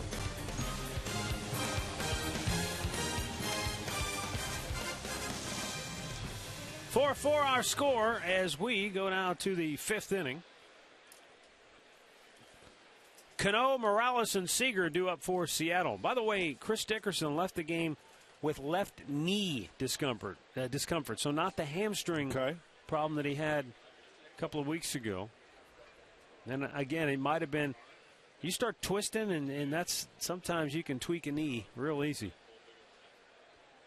You're speaking from experience? Yeah, unfortunately, I am. I thought so. But you know, it was interesting watching him go back on that ball. I always remember something that you told me years ago as an outfielder when you go back on the ball, and I see guys do it all the time now, never turn your back on the ball. And he didn't. He was trying to keep his eyes up on the ball, but he just couldn't get turned around quick enough. Yeah, with the left-handed hitter hitting that ball, sometimes when you break, you think it starts over this shoulder, your left shoulder as you're looking in. But it's spinning, and it's going to go back over your right instead of making the turn to your right. See, he should have turned the other way to begin with, I think. But there are times when you're in the outfield, you can spin, but you better make your head spin very fast and get back to that spot. You know, it's a bad feeling when you're an outfielder and you have to do that. Yeah, because once you take your eye off the ball, it's not as easy to find it again as you think it might be. Right, and it happens more in left and right field because that's when the ball slices and hooks on you. In center field, it's a little different. It's more of a true spin because it sits straight away. They don't hook it and slice it.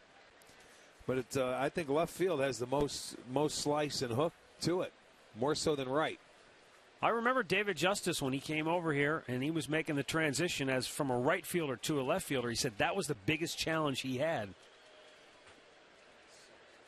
And he was a guy who was a pretty good right fielder, and so he's coming over here trying to play left. You've got the wall at Progressive Field to deal with. It's a little unusual. And, as you talked about, that slicing action, he said you don't get the same slice in right field as you do in left. Because left-handers normally don't drive the ball as far as right-handers do to right center field. There's more left-handers that they dink them in, you know, but that ball that was hit over Dickerson's head today was driven over his head, and you don't see many of the left-handers do it. You do know more so nowadays than you used to. This guy can drive the ball to left center field. He can get it over your head. So could that guy who will have a statue unveiled here at Progressive Field on Saturday, Jim Thome. Except when he drove in the left field, they usually ended up in the bleachers. Wow. 2-2 back out of play.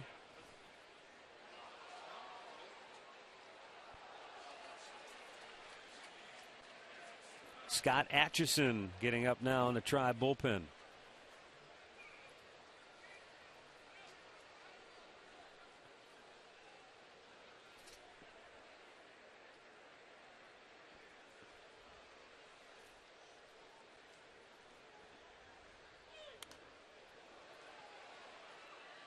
Well, Cano just fighting off the fastball now.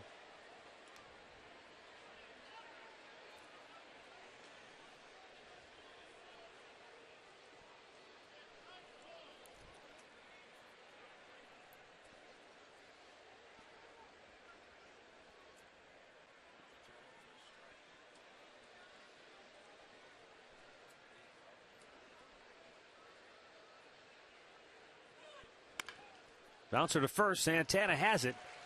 He'll flip it to Hagedorn. He didn't beat him to the bag. Cano is in safely. There's one, maybe the inexperience of Santana. He probably should have just taken that himself from the get-go. Well, when you can, as a first baseman, you should. You know, to alleviate the throw. Let's see how Hagedorn gets off the mound. He hesitated a minute, and Cano right in front of him. From that angle, I can't tell. That's close. Oh, that was really close. You know, from that angle, I couldn't tell if Santana could beat Cano down there where he was located. And there's the foot waste. Let it begin. And it was about a tie. But it looked like Hagedorn was just a half a step late breaking.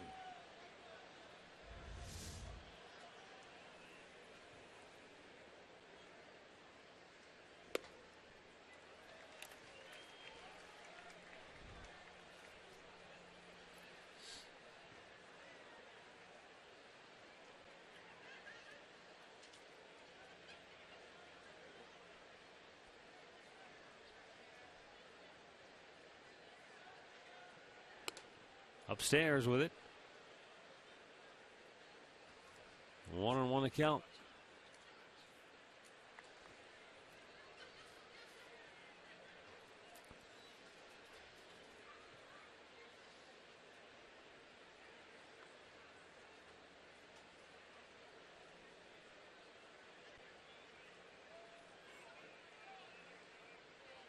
Oh, Morales way out in front of it.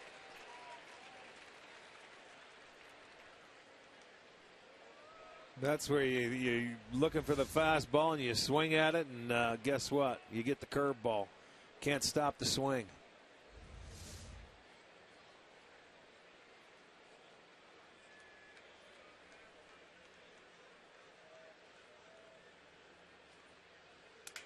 Broke his bat, and it goes foul right in front of the bag.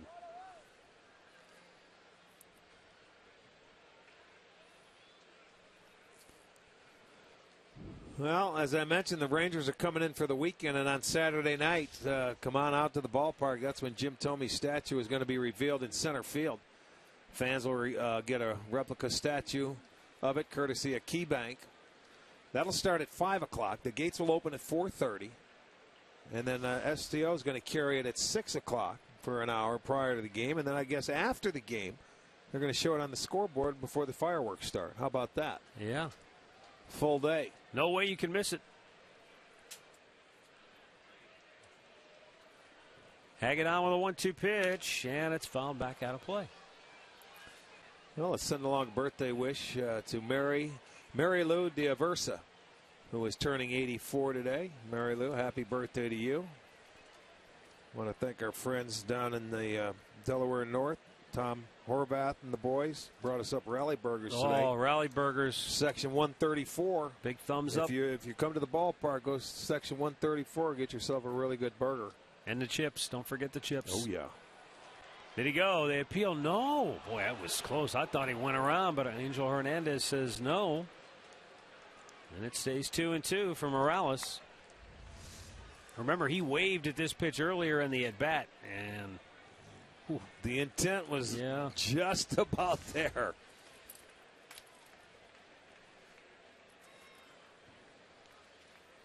Couple of lengthy at-bats, though, here to start the inning. Cano takes off. Swing and a miss, throw him out, and then throw it on the second. Great job by Kipnis. Otherwise, that ball's in center field, and maybe Cano's all the way to third. Yeah, there's a case where Gomes really he tried to rush it and get it there because he saw Cano had a good jump. But they get the strikeout, and Kipnis saved him an error here. See how quickly he got out in front. That's a beautiful play. That is a really nice play. Look where this throw was, way offline. The umpire, Vanover's got to get out of the way. Cano's going in. He's ducking. He sees Kipnis' eyes going for the baseball. So Cano gets a stolen base, and Morales strikes out. So the Mariners get the go-ahead run in the scoring position now for Kyle Seager. And a breaking ball in there for a strike.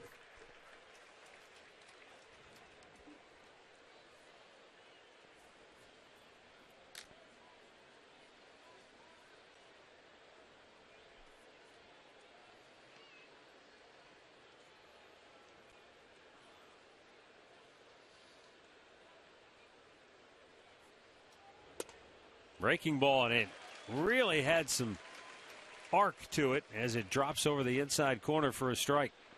Seager gave up on it.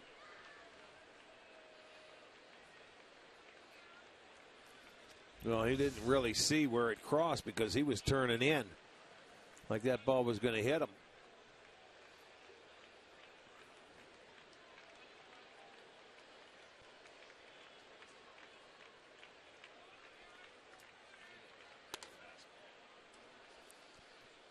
Fastball sails high. 1-2.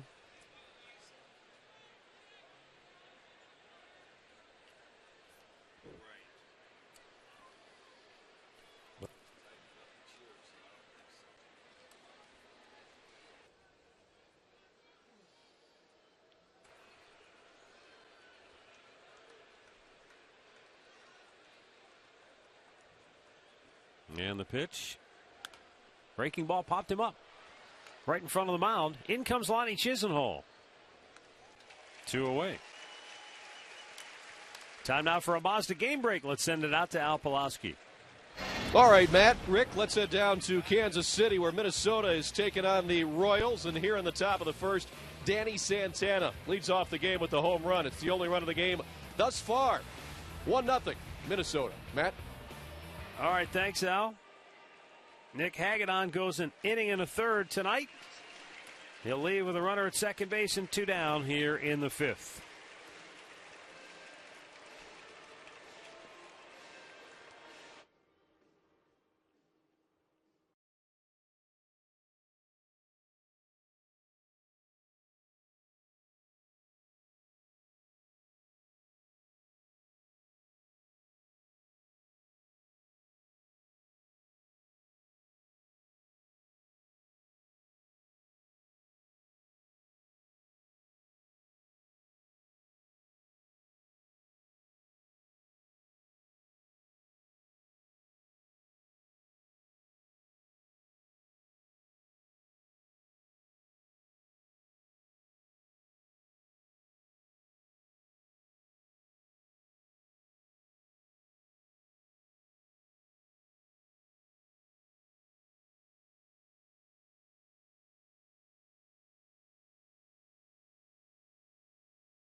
Down in the 5th. The new pitcher is right-hander Scott Atchison.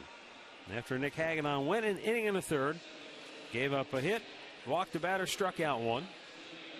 Atchison's 45th appearance on the season. He's 3-0 with a 2.93 ERA. Mike Zunino 0 for 2 tonight will be the batter.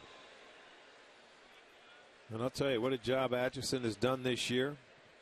All hitters hitting 210 off him. Lefties 220, righties 204.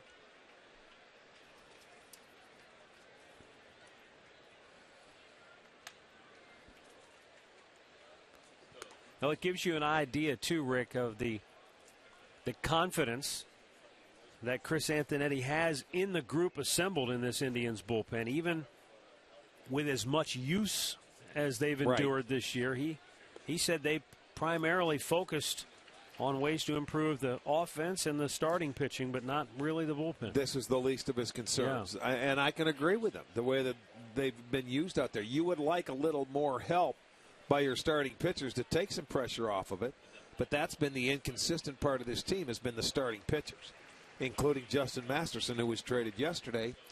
And now you've got young pitchers that, other than Kluber, who can step up. I think that's and what they're waiting to see. Sure they are.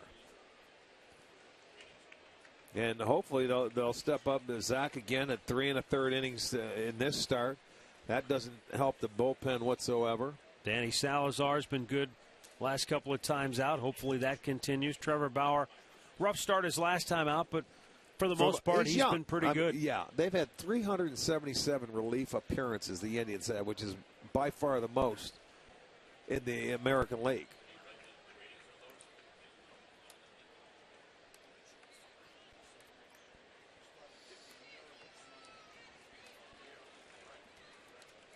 Payoff pitch. Swing and a miss. Atchison strikes out Zunino to end the inning. And we'll go to the bottom of the 5th. Tied at 4.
Top of the order due up for Cleveland. It will be Kipnis, Ramirez, and Brantley. Chris Young. A couple of guys that have done a lot of damage to him tonight right here. Kipnis and Brantley. Kipnis doubled the deep center in the first, and then he homered just to the right of straightaway center in the third inning, a 2-run shot.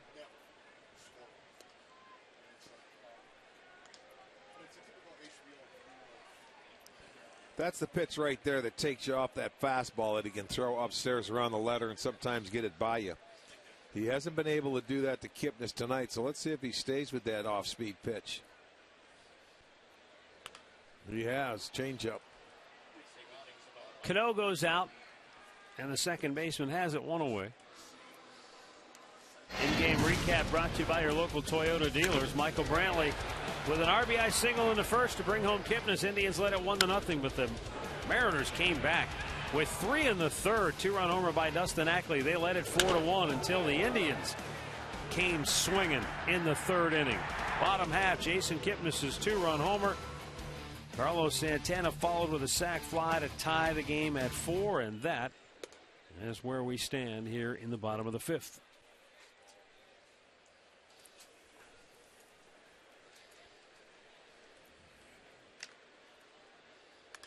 Jose Ramirez lifts one in the air left center field. And Andy Chavez grabs it 2 down. Log on to FoxSportsOhio.com while you're watching the game for a second screen experience. You can chat about tonight's game with Joe Reedy and keep up with everything Indians.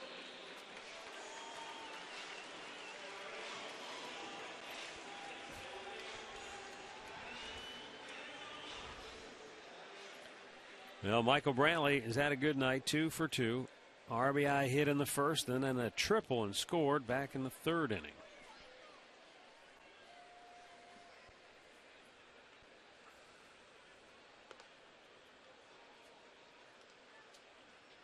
Again, though, it's a night in downtown Cleveland where if you're going to hit it out, it's all on you because there is not a whisper of a breeze. That's all right. It's better than blowing in like we've seen it a lot this year.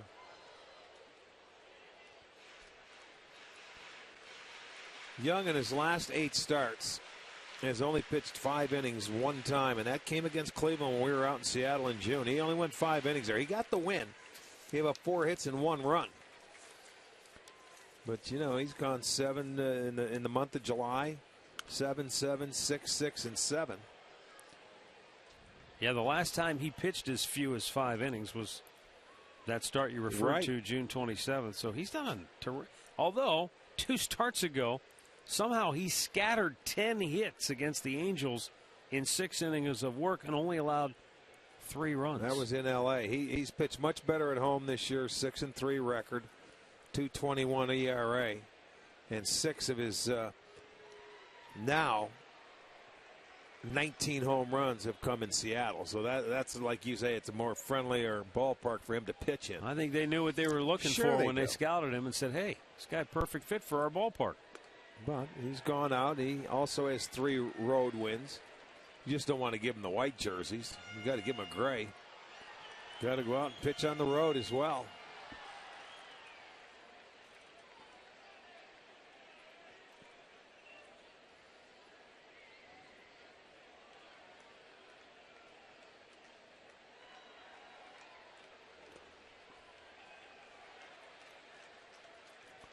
Now Brantley has worked the count to full.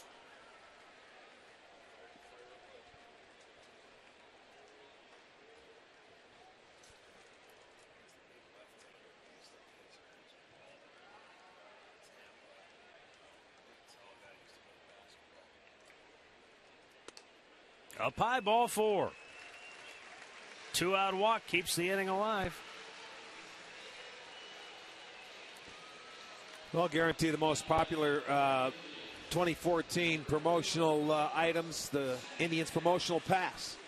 When you purchase a promo pass ticket, you'll receive promo items no matter what time you arrive at the ballpark. Just go to Indians.com for the details. Carlos Santana grounded out in the first, drove in a run with a sac fly in the third. That was the last run the Indians scored in this game. Brantley takes off first pitch. Throw down. Not even close. I like Santana taking that first pitch. Give him an opportunity to steal. You know, it may take the bat out of his hand, but it doesn't matter. He's in scoring position, and a single, he'll drive in a run. And Michael didn't waste any time. He went on the first pitch. He gets the stolen base. That is his 12th.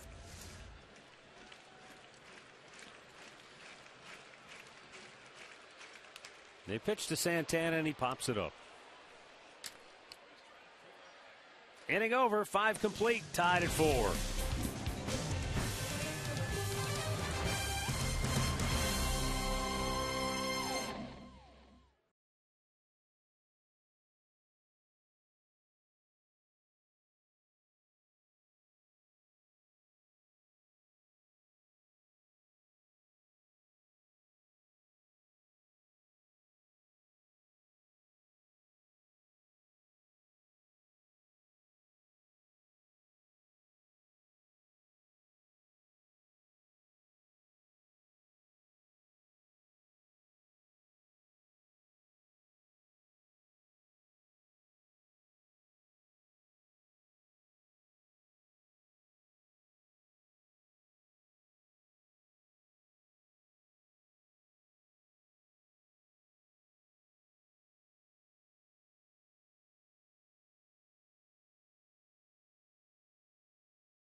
The fan photo of the game. Tweet your photo to hashtag STO fan photo for a chance to see it in our broadcast. And it is brought to you by AT&T.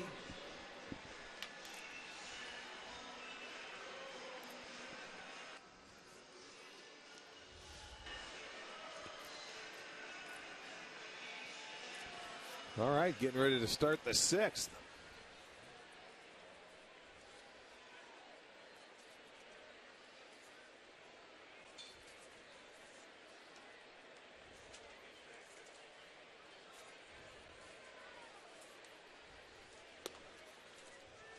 Logan Morrison, a sac fly in the second inning and a base hit his last time up.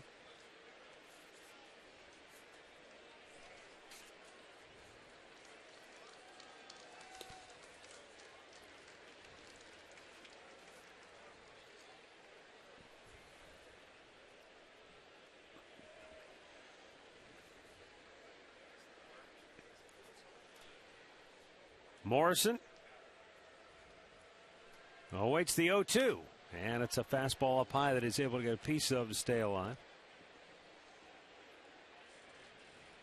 Well, on this trading deadline day, I was looking at some trades that happened earlier in baseball history, and there were a couple that jumped out at me, thought were interesting. Did he go? He did. And Gomes will throw it to first to record the out. Atchison has struck out 2 in a row now, 1 down in the 6th. All right, so how about Cy Young? I mean, he's the man, right, when it comes to pitching. Oh, I would think so. So in 1889, he's pitching in Canton, Ohio in the Tri-State League. He's ends his minor league rookie year with 15 wins, 15 losses. The next year, Frank Robeson, the owner of the Cleveland Spiders and a National League team, makes a deal with the Canton Club. He gets Cy Young for $250 in a tailored suit. Is that not one of the best trades in baseball history? You would have to think so. Except that Cy didn't stick around along with the Cleveland Spiders. That team started to flounder, and he ended up going to Boston, became the Hall of Famer. And then the Cleveland Naps in 1909 traded to get him back. They sent $12,500 to Boston at that time. They got him back in the trade and then had to pay him $4,000 in salary on top of that. So a much more expensive deal to bring him back. Well, it usually is. Once they go out and they become famous. Didn't cost him a suit, though. $12,000. Now, John Hart's going to be here tomorrow night helping to celebrate the Jim Thome weekend here. And I can't wait to talk to him about this because I read this, and I don't remember this at the time. But in 1994, the Indians traded for Dave Winfield, who was with the Twins at the time. But because of the strike in the shortened season, the deal was for a player to be named later. Well, that never happened, so apparently the Twins treated the Indians executives to a dinner to call the deal square. Well, I got to ask John Hart about that. See if is that true or if is that one of those embellishments. Okay, well, we'll find out if we get a chance to see him tomorrow. That'll be worth asking.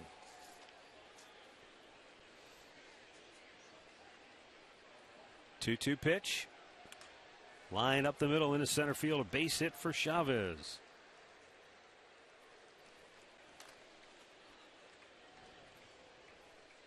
Here's our great clip of the game from last night. Corey Kluber simply dynamite. Kluber wins the game. He goes the distance with 85 pitches. The last guy to throw a complete game 9-inning shutout and that few pitches was 2 years ago when Aaron Cook did it for Boston against Seattle. He only needed 81 pitches to pull the feat, but pretty rare. We got a timeout for a pitching change. Left-hander Mark Zaczynski's coming on when we come back.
First time now for our stat of the game brought to you by Buick.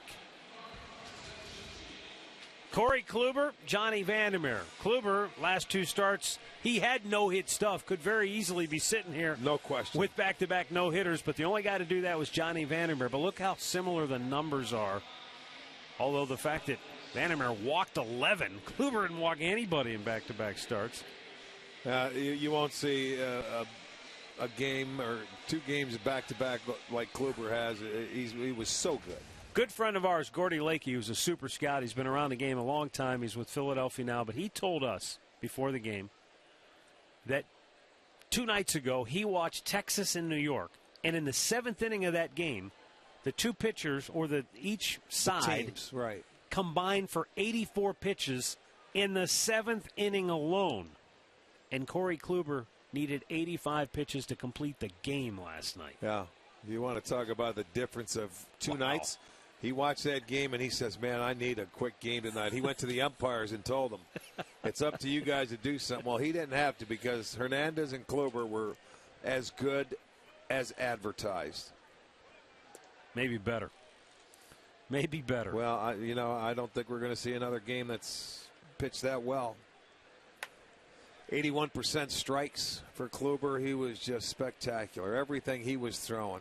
16 balls in the whole game. How do you do that? There's starting pitchers that throw 16 balls in the first inning. There's a strike call, 1-1.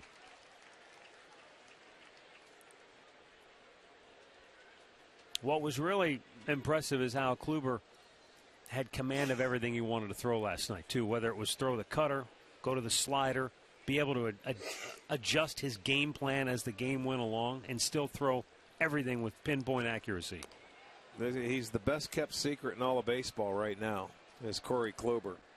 But it won't be for long, because if he keeps pitching the way he's pitching, the whole world's going to know about him.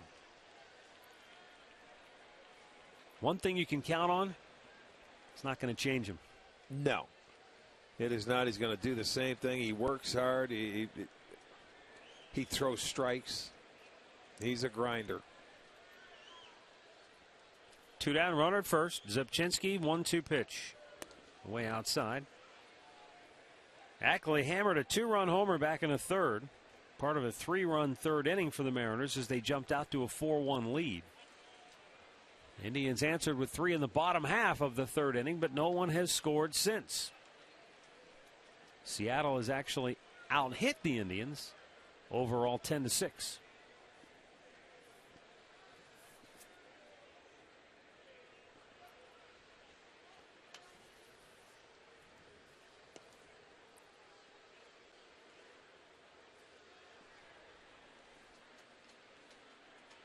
Minnesota out in front of Kansas City early, 2-0 Twins. They're in the third inning at Kauffman Stadium. Kansas City, like the Indians, they're there. They're on the periphery of things, but unable to pull off a deal to bolster their club.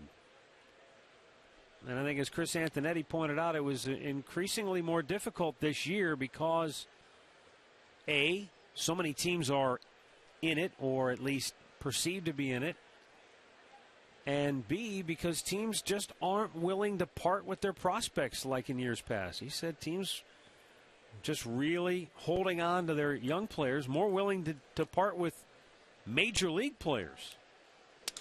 Shattered bat goes towards first. Kipnis has the ball, and the inning is over. Santana had to sidestep that twirling bat as the barrelhead came flying at him. The inning is over. And we're still tied at 4.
Four, Chisenhall, Swisher, Murphy due up for Cleveland.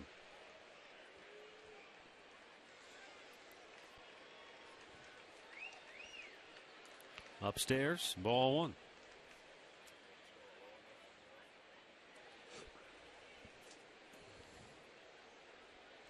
Well, they need to run into another high fastball here with Young still out there. Last 8 outs, all coming in the air. Make that 9. Last 9 Cleveland outs. Fly balls.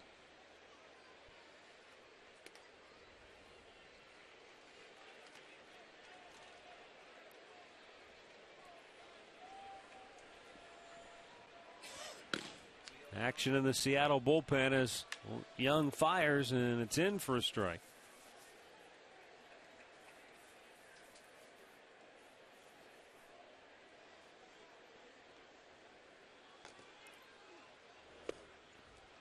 Full count.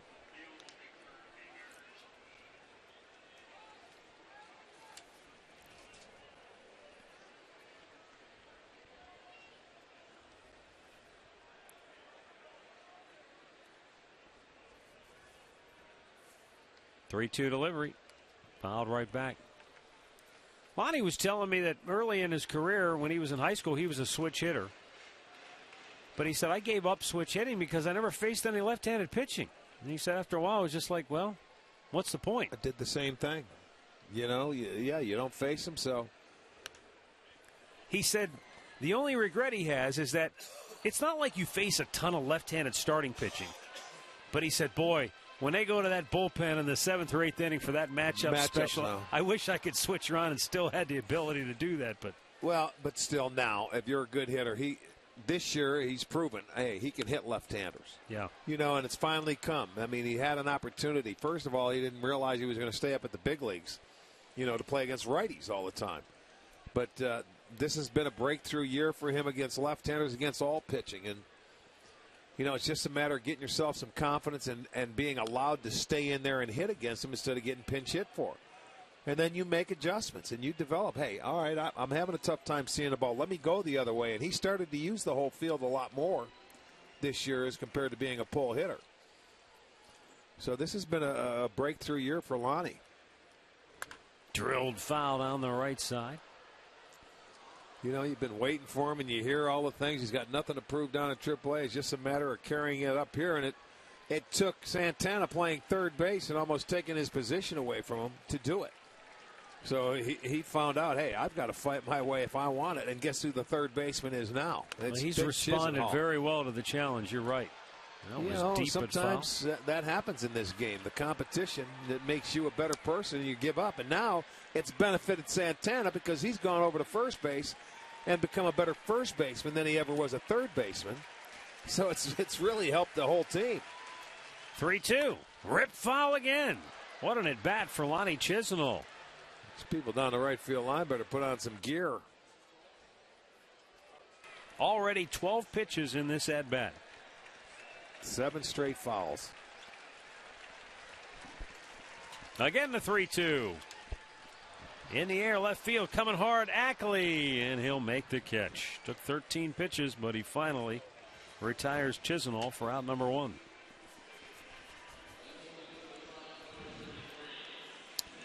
Check out the 4-3-2-1. It's one of the best deals here at the ballpark. Take advantage of the $4 12-ounce beers, $3 hot dogs, $2 pop refills. Visit Indians.com for your tickets. I just wonder, Rick, if there's anything to why we don't see a lot of right-handed hitters anymore. I mean, it just seems the game is very lopsided with left-handed hitters. Everybody's searching for that right-handed bat, especially a right-handed powered bat. And I wonder if at a young age, kids are being taught to turn around and bat left-handed more so. Because you're seeing right-handed pitching all the time, and maybe that's why you just aren't seeing them as much. It could be. It used to be your step closer to first base. If you can run, hit left-handed. Learn to bunt, hit left-handed, hit it on the ground. Now that everybody, it's turned into more of a home run game, but it's going back. It's reverting back to the way it was. It's tough to find a right-handed hitter. Seems like we've cornered the market on the left-handed outfielders. And not only left-handed hitters, left-handed throwers, when you think about it. Everybody we have.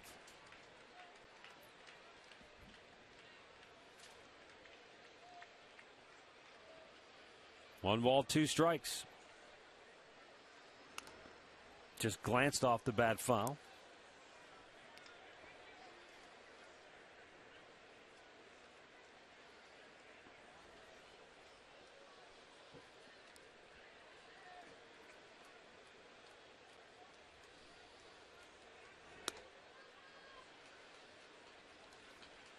Even up, 2 balls, 2 strikes.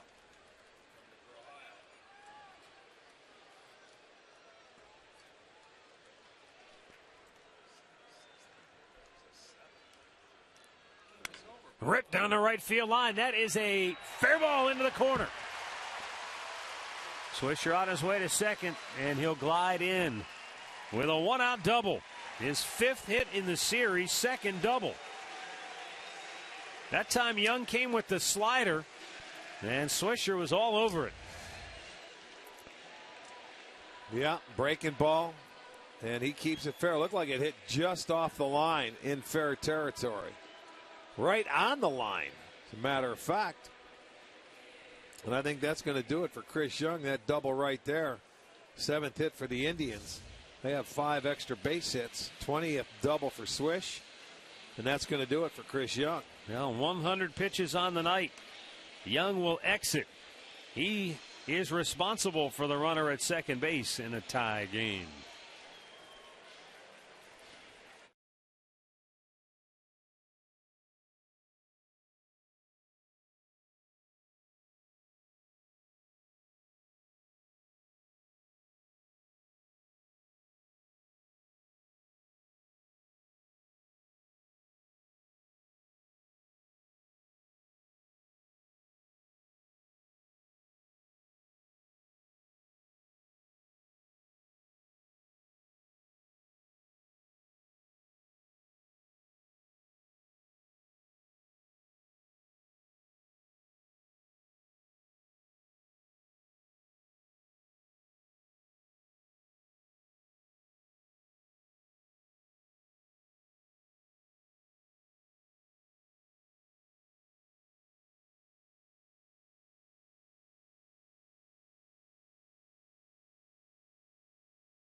The Army's Gold Star Pin campaign, which honors the families of fallen service members. To learn more, visit goldstarpins.org. Dominic Leone, 22-year-old right-hander from Norwich, Connecticut. Former 16th round pick 2 years ago by the Mariners. This year, first time in the big leagues, and in 38 games, he's done very well with a 2.30 earned run average. Yeah, 47 strikeouts, 43 innings. Another arm coming out of that Seattle bullpen. He's going to have to face Murphy.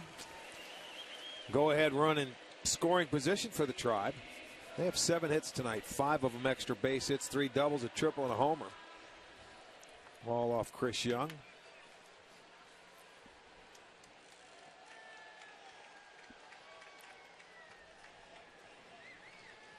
David Murphy, 1 for 2 on the night.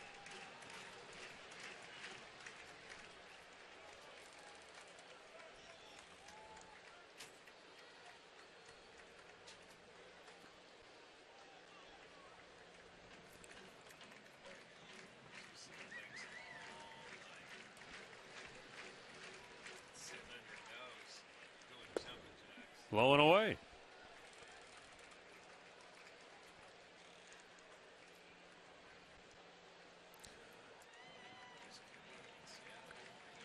Dominic Leone went to Clemson. He was a teammate in college of Brad Miller, who's now his teammate here with the Mariners.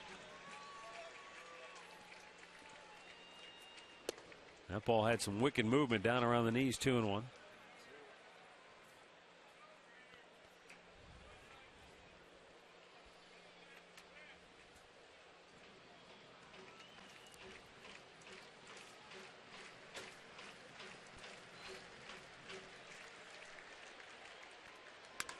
Hit on the ground to short. Diving stop by Taylor. Throws all the way to first, but no chance to get Murphy. Interesting in that Swisher was kind of caught in between. I don't think he realized Taylor stopped that ball initially, and once he did, Swisher had to scamper to get back to second base. Well, he had to do that because I don't know if Taylor realized that Swisher stopped or hesitated, but if he gets up, he would have yelled third base. Swisher sees he catches it, so he hustles to get back. And that's a good play. Gets back, he's in scoring position, but Murphy gets the base hit on the infield.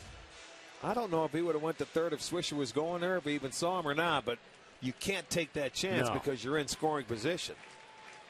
2 on, 1 out. Yan Gomes, the batter, doubled his last time up, but now facing Leon, the right-hander who brings a little bit of everything to the party. A mid to upper 90s fastball. He's also got that nasty slider that you just saw. He'll cut it, and he'll throw a changeup. You don't see the relievers with that many pitches, but he said, quote, "I think it gives me a little advantage knowing that I have the kitchen sink in my repertoire." It all depends on what feels good that day. Well, I guess that's the case in point, what feels good, because you're not going to need them all if you're coming in for a number of hitters. You got to make a decision in a hurry because you have to throw strikes coming out of the bullpen. You don't have a lot of time to sit around and see what's working for you. Well, that fastball was at 94, but Lloyd McClendon back in spring training said first time he saw him, 97 miles per hour. That's a lot to like. And certainly at that point, he was a young pitcher who I think as high as he had been is Double-A at that point. Well, that's the difference in the ball game now, Matt. The bullpens, pitchers coming out, throwing 95 and above. There's fresh arms for you late in the game, and boy, it is tough.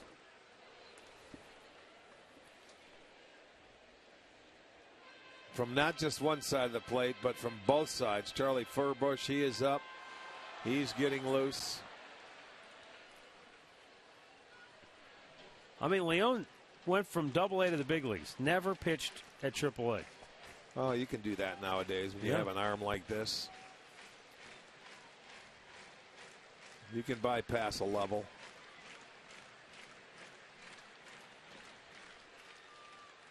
The 0-2. Swung on a missed slider. Got him. 2 down.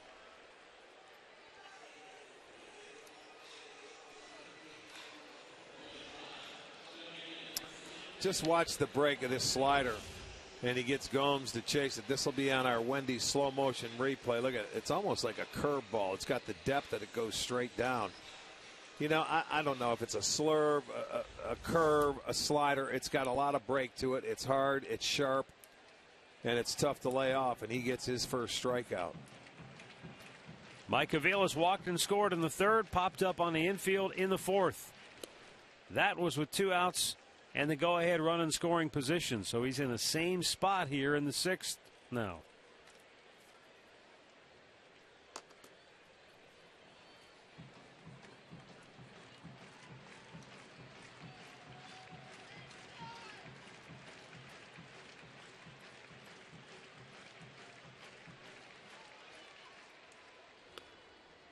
Funny, I just looked up at the clock last night.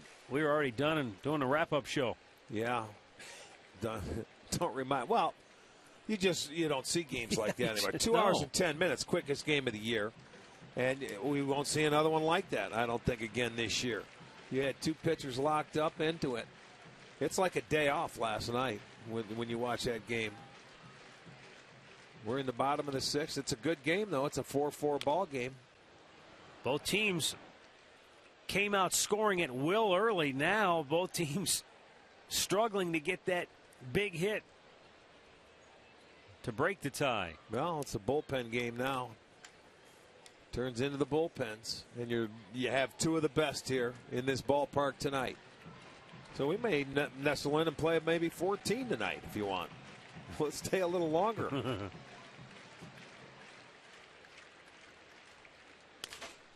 Bouncing ball towards second base. Cano will flip it to first, and the inning is over. 6 complete. We're still tied at 4.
Segura, Dustin Fox discussing the addition of Dante Whitner. Donovan goes with one-on-one with Pro Bowl center Alex Mack. It's all on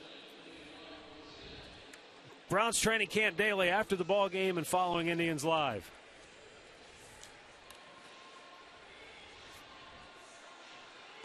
Seventh inning now, and Chris Taylor going to lead off for Seattle.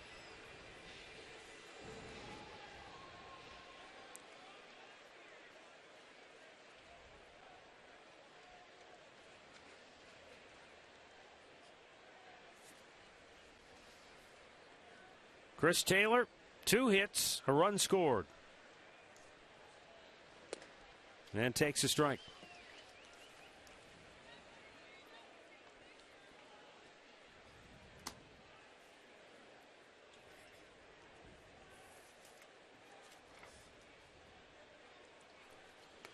Down and in.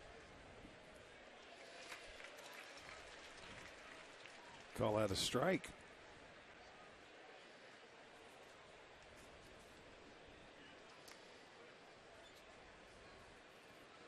Shaw getting loose in the Indians bullpen.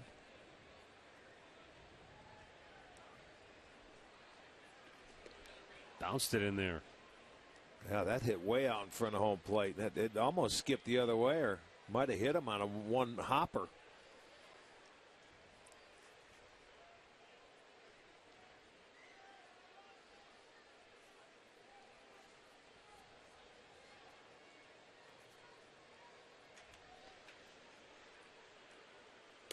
Way outside, 2-2.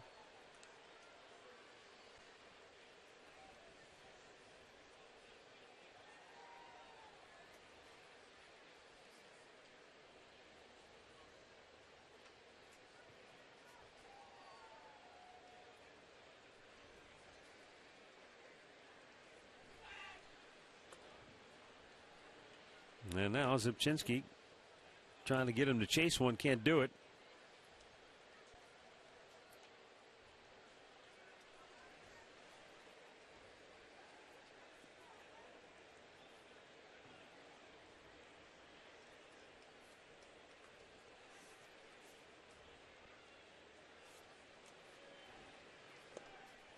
Struck him out looking. Well, he came in and almost made a perfect pitch on the inside corner.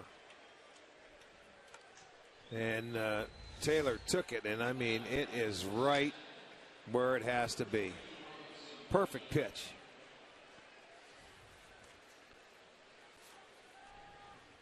Well, Rick, I mentioned before that the two offenses came out scoring at will early, but it's been a struggle since then.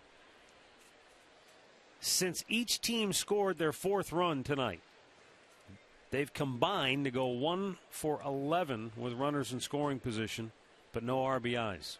The only hit was the Indians' hit by Murphy there with Swisher at second base. Gotcha. And he had to dive back into the bag.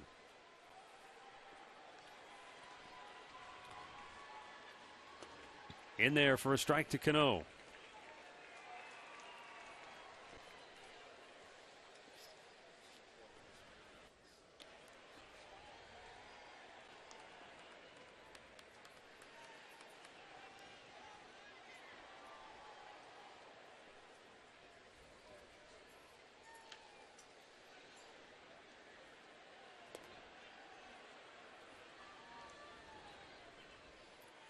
Two balls and a strike.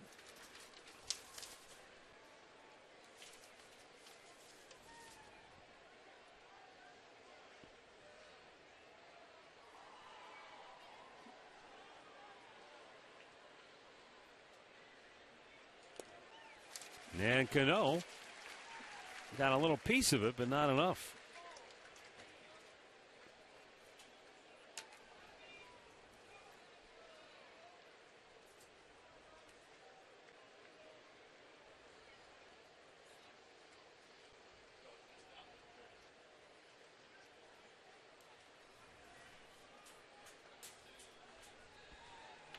The 2-2.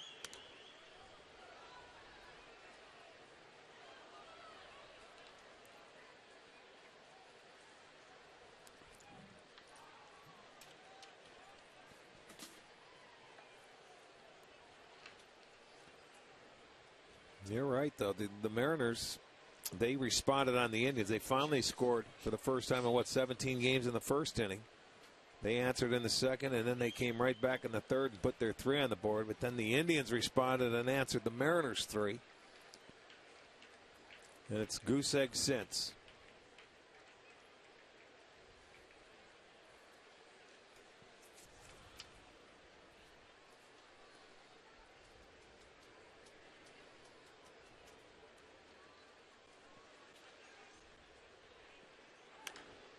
Pulls it foul.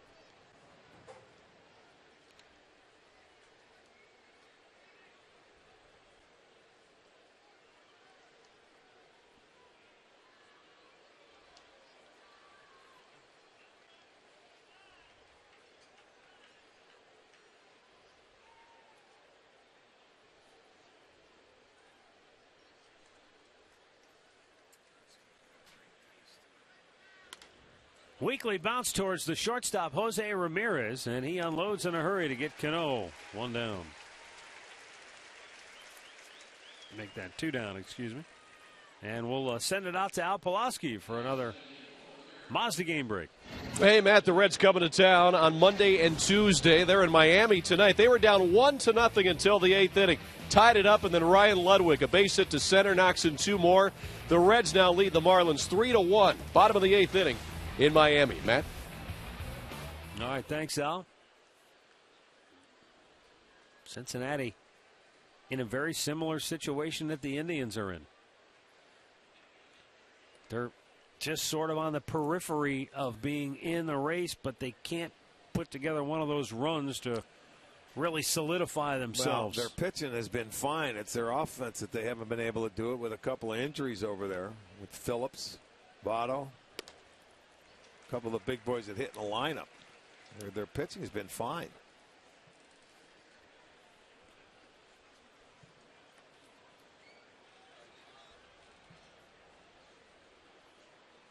Yeah, we'll get those guys Monday, Tuesday, Wednesday, Thursday. 2 here, 2 there.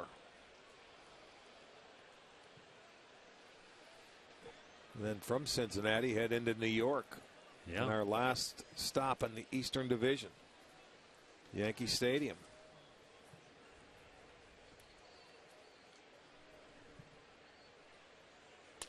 Bounce towards short. Jose Ramirez again has it. Throws over. And the Mariners go 1, 2, 3. Their last 19 batters in the game have gone 3 for 18 now. Time now for the 7th inning stretch, brought to you by Spitzer Auto World. Life is hard. Buying a car shouldn't be.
Bottom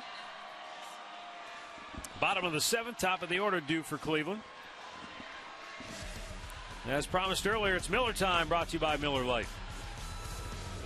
Jason Kipnis out of that leadoff spot tonight, making some noise. Doubled and scored in the first. 2-run homer in the third. And now he'll be leading off here in the 7th. He'll be leading off for the 3rd time tonight. He popped up on the infield his last time up in the 5th, leading off that inning. All right, so let's say for the 4th time tonight, he's going to face Charlie Furbush for the 45th time. Furbush coming on, 1-5, 382 earned run average. He did pitch in game 1 of this series, went 2/3 of an inning, had 2 strikeouts, gave up a hit.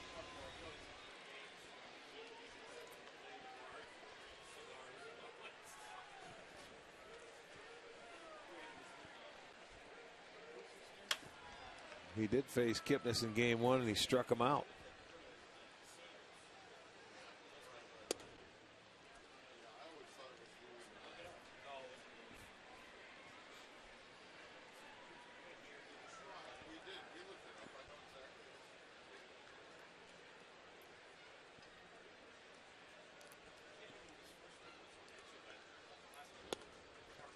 A little bit outside.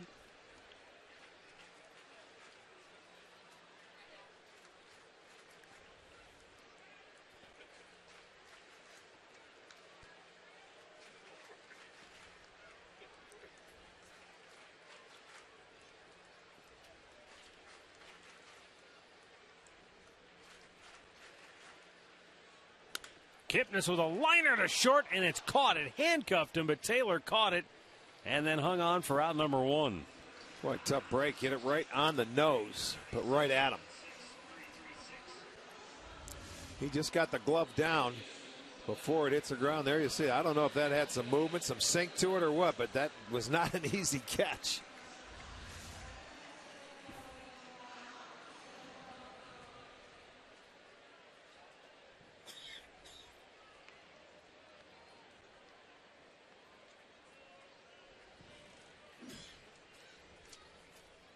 You know, it's funny, that play reminded me of last night. Remember with Brad Miller at the plate, he scalded one to third base. Yeah, Chisenhall. And I asked Lonnie about that today, and he said, you know, I was sitting there thinking, be ready if he swings first pitch. And he said, I was in the right frame of mind. I was looking, I was ready, anticipating.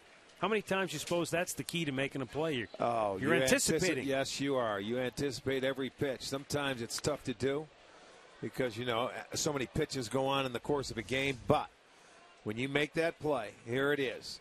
Boy, you expect it. And when it happens, it's just reaction. Yeah. You don't have to think once it takes place.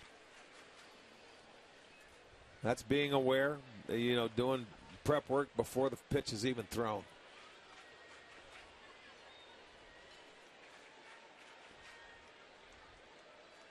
Jose Ramirez has flied out to center field a couple of times tonight.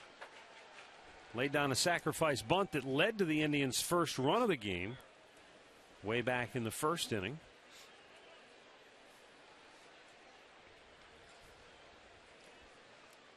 We've seen Ramirez enough defensively to know he can play at this level defensively. He's got quick hands. He's got good range, good arm. I think the question now, Rick, will be, what kind of an offensive player can he be? Can he hit enough, I guess, is going to be the question. Well, from the left side against Young, the question was, you got to lay off the high fastball. He's a guy that can't hit the ball in the air. You know, you got to hit the line drive because he's not a guy that can drive it. Line drives and on the ground for him and utilize his speed. Become a decent bunter if he can, being a switch hitter.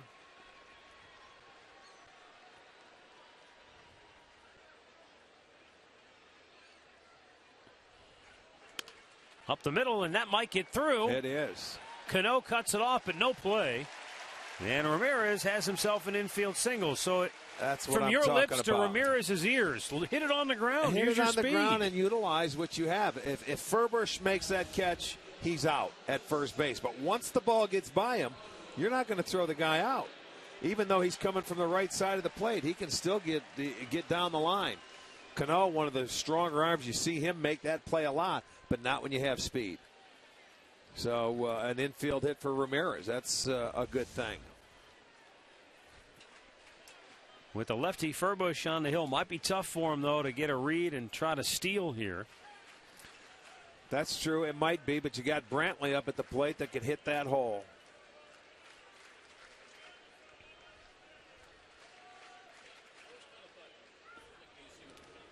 Oh, Zunino caught a break and hit the umpire, but Ramirez still able to get in there safely. So there you go. No steal necessary. A wild pitch. Oh, big play. And he got a pretty good read. And let's see. They got some help here. You're right. It hit that umpire, and he caught it in his arm. Do you see that? Yeah. And it dropped straight down. He felt it up there. What it did, it gave Zunino an opportunity to make a throw. And a lot closer than it should have been. But there's your go-ahead run in scoring position. Interesting, too, here with Brantley at the plate. First to pitch.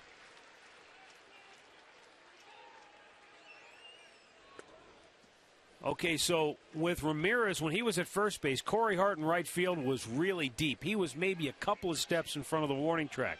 After the wild pitch now, runner gets to scoring position. Now he's got to come in a few more steps. May not seem like a big thing, but remember, folks, back in the second inning, Brantley hit a ball to deep right field. Hart lost track of where he was, couldn't get back far enough to make the play, wound up a triple. Brantley ended up scoring because of that. Yeah. Well, I'll tell you what, with this kid on base, if it goes to the outfield, Sarbaugh is going to send him. With his speed, you go ahead, you take the chance.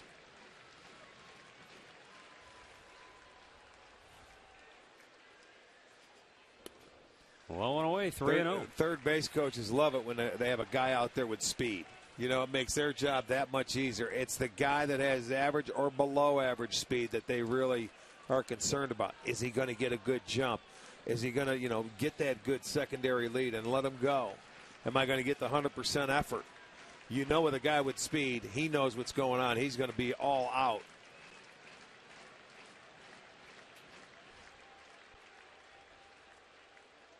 .30 pitch. And Brantley draws a walk. Not sure that Furbush really wanted much to do with Brantley there, even though it was a lefty-lefty matchup. Well, he has the double play in order. That's the one thing you can say. Here comes Lloyd McClendon. Yeah. He's going to make a move here. Now, does he want to flip? Yeah, he's going to flip Santana back to the left side of the plate, where he's hitting .211, hitting .271 from the right side, but all of his power has pretty much been from the left side. So a timeout, 2 on, 1 out here in the 7th, and we are tied at 4.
and 1 out. Hey, remember this weekend, Red Sox Yankees on Fox Sports 1. Special coverage begins at 3 Eastern, streaming live on Fox Sports Go. Carlos Santana is the batter. Now, Rick, Charlie Furbush hadn't had any success against Santana. Carlos was 4 for 7 with a home run against him. So more than switching him around from one side to the other, I think Lloyd McClendon just wanted to get somebody other than Furbush in there. He goes to Farquhar, who Santana has only faced once in his career, 0 for 1 with a strikeout. Well, that makes sense to me. This guy's got a nice breaking ball. He was their closer at times last year. Santana, big swing, comes up empty.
Studio?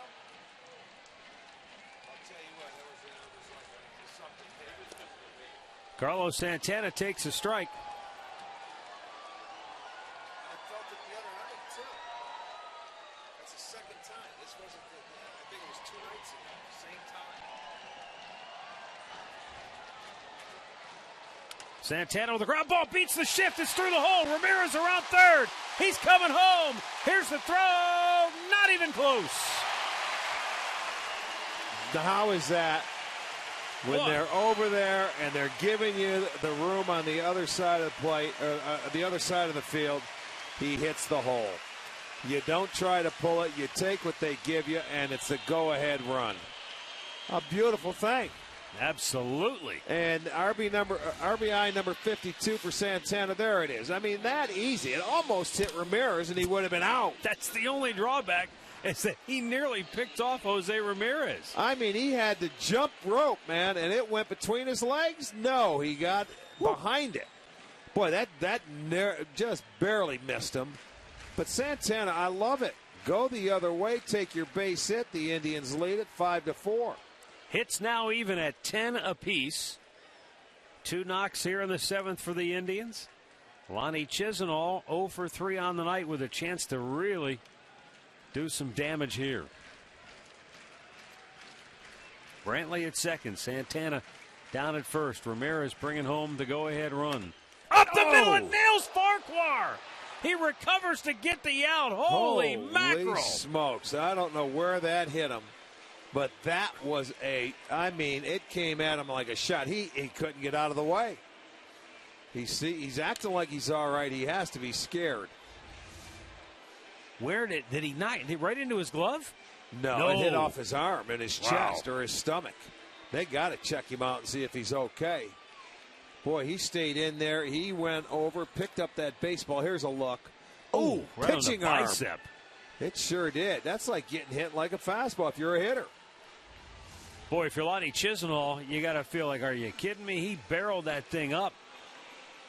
But he nailed Farquhar right above the elbow. Wow, you're going to see some color. He's going to have a bruise. I love those trainers. They go and stick their thumb right in there. And they're going to make a pitching change. Yeah, Beimel. So Farquhar will exit after getting tattooed on a line drive from Lonnie Chisenhall, but they get the out, so that's huge. Interesting, get a right-hander getting loose, but he signaled for a lefty. He asked for Beimel. I read his lips, and it's Maurer that's up and getting loose. So, I mean, I think Bynum will come into the game and loosen up on this mound if he's coming in, and they're getting this guy ready behind him. Who's up? Swisher? They want him from the right side. Wow, he had no time to react. Watch, he releases that ball, and Lonnie hits it. I mean, smokes it right at the S in Seattle. Ooh. Hits him in the muscle. And I'll tell you what, how heads up is he? Oh. He comes over, picks up the ball, and flips it to first to get the out. I mean, like I said, I feel bad for Farquhar, but also feel bad for Chisenhall because he got robbed of a hit. Timeout here. Indians lead at 5-4.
Could very easily be 6-4 right now. Lonnie Chisenhall with a line drive right up the gut. Oh, ouch.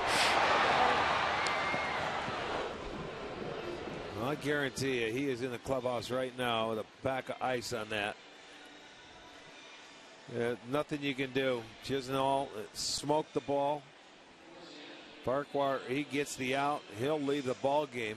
That'll bring on left-hander Joe Bynum, who pitched last night for the 8th inning.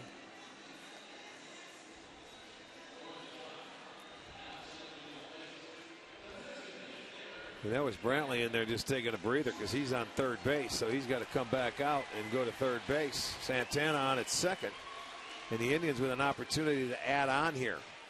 Nick Swisher coming to the dish. Both teams now with 10 hits.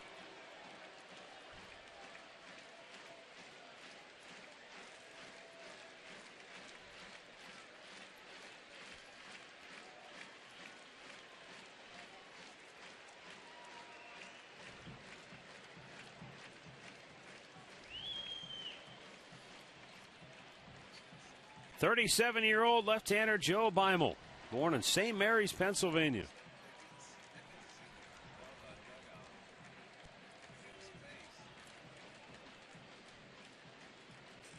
Began his career with the Pirates. Has pitched with the Twins, the Dodgers, the Rays, Nationals, Rockies.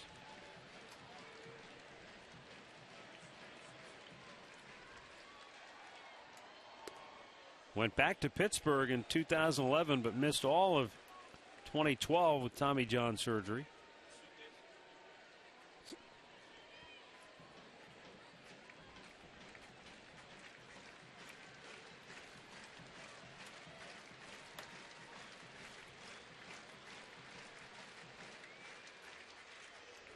Outside, he missed. With that beard, he could audition for Duck Dynasty, couldn't he? He sure could. You see a lot of those now in baseball. A lot of big old. They just don't look comfortable. Beards. I don't get it. In the summertime, although it hasn't been as hot as it normally is. Those are off-season beards, huh? 2-0 pitch.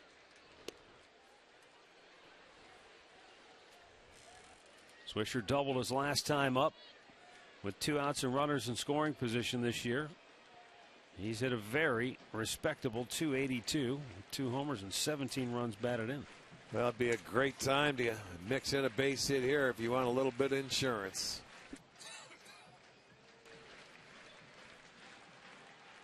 In the dirt. What a pick by Zunino.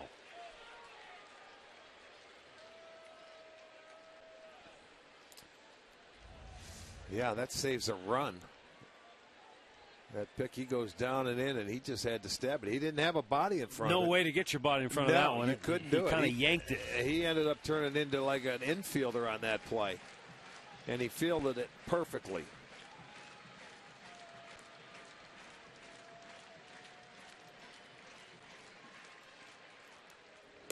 Outside, ball 4, and the bases are now loaded.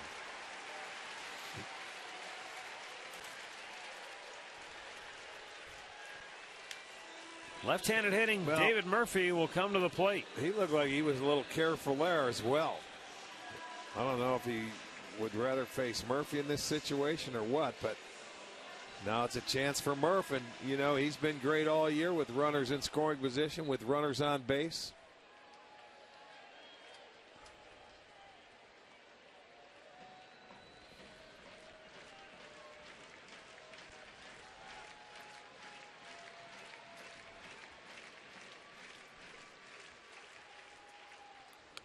Checked his swing, and it goes foul. It almost looked like it got part of his hand. He didn't mean to swing. You see him take the top hand off the bat and shake it. I think it got him on a finger. I really do. Oh, yeah. Look at, you could see him wincing. That ball got his hand and the bat on that check. He's looking down at it. Man, that can't feel too good right now. I wouldn't think so.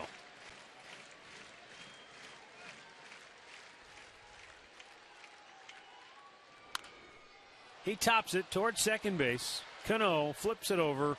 Indians leave him loaded. But they get the go-ahead run across on an RBI single from Carlos Santana. 5-4 Cleveland as we go to the 8th.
Cleveland Indians and may not be reproduced or retransmitted in any form. And the accounts and descriptions of this game may not be disseminated without the express written consent of the Cleveland Indians.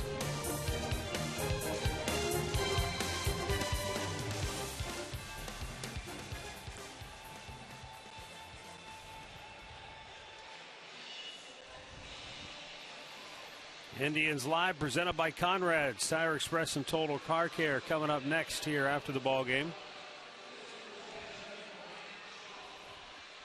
Brian Shaw will pitch the 8th.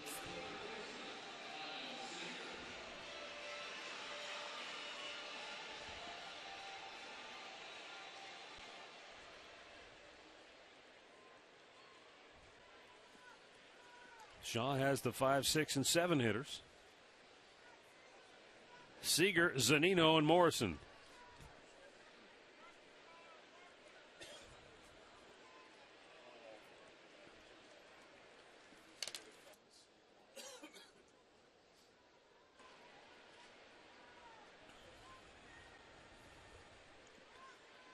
In off the plate. And Seager pushed back.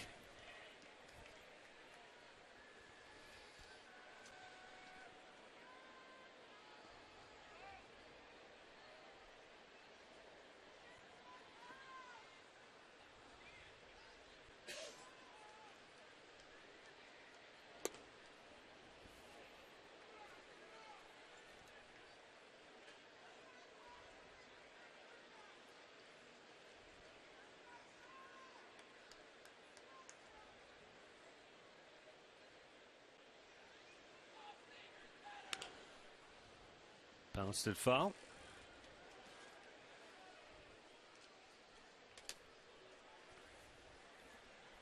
Seager singled in the second. He's flat out popped up since then.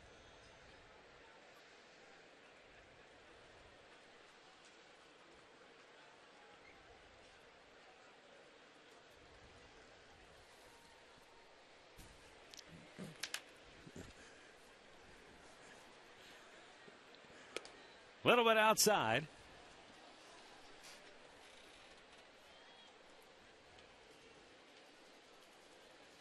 The Indians will welcome in the Texas Rangers tomorrow night for a weekend series.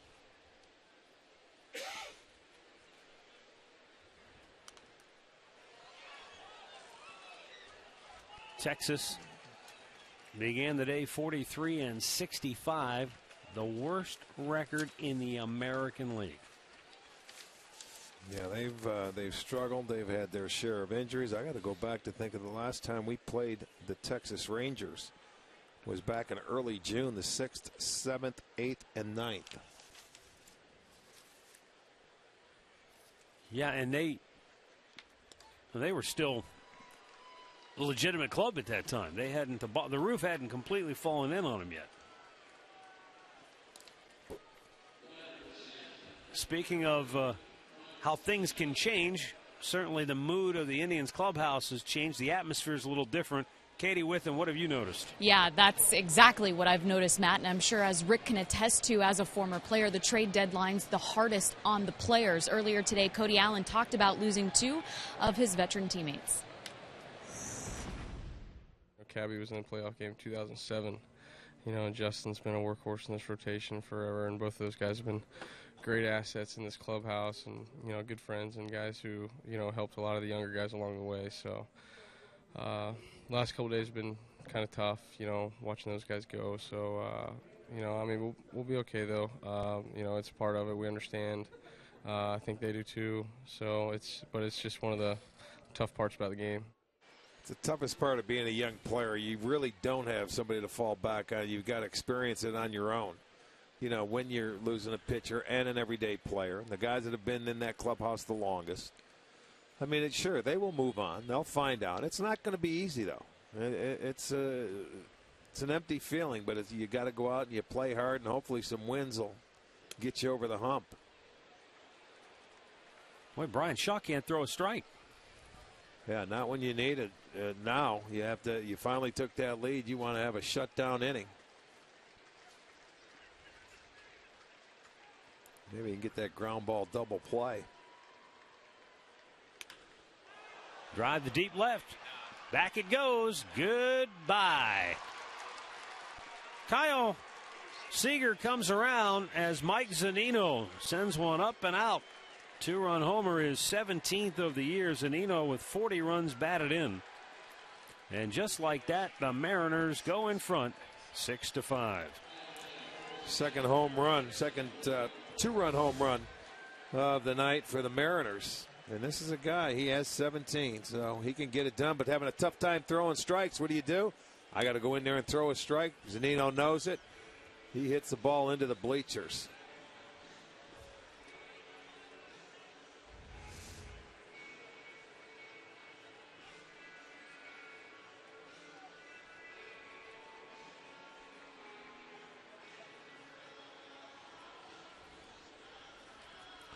Well, that didn't last long. It came right back and responded quickly.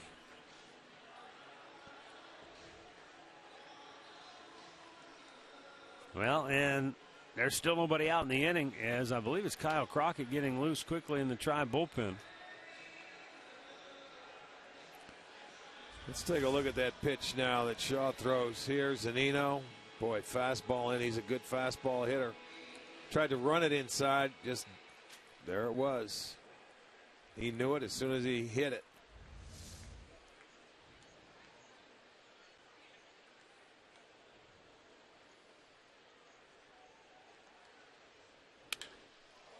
Scalded into the right field. Murphy there to grab it one away.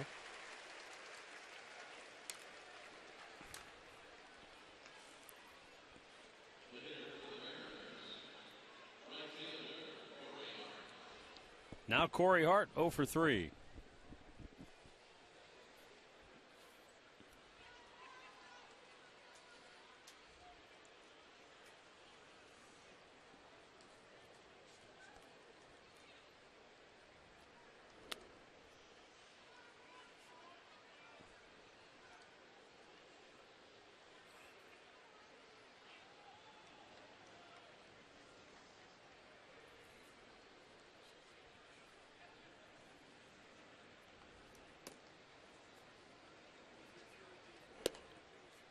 Swung out and missed, and it's 1-1.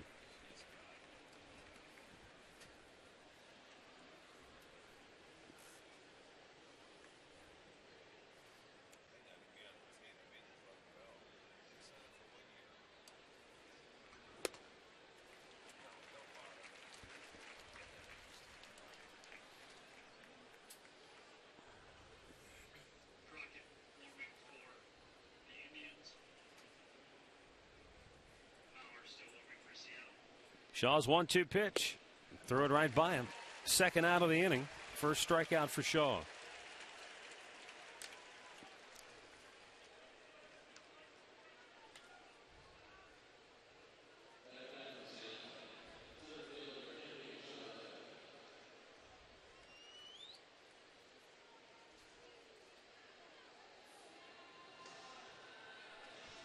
Terry Francona going to make a move.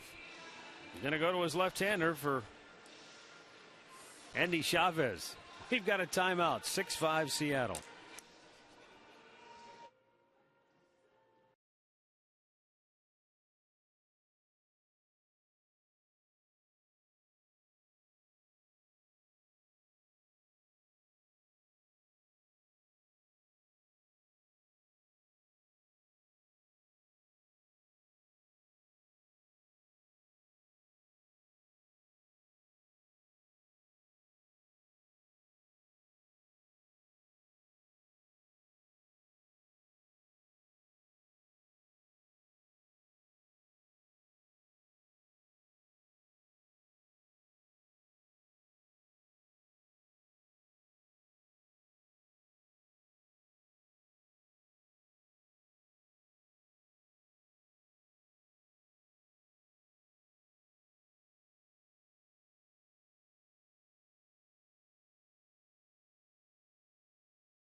Clobbered a 2-run homer here in the 8th.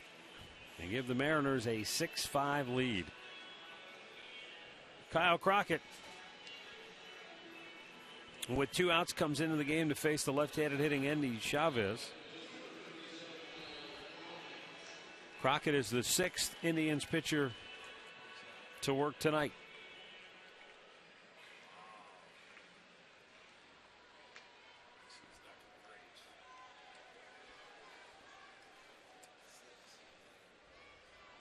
Chavez, 2 hits, both singles, and a run scored.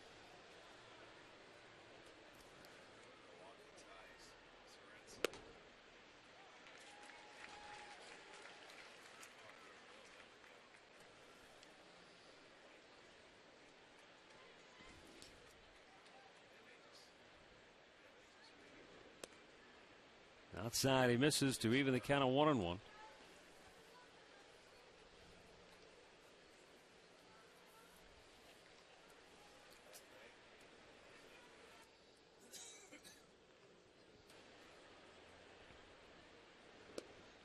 And on the outside edge. Nice little breaking ball from Crockett to get ahead.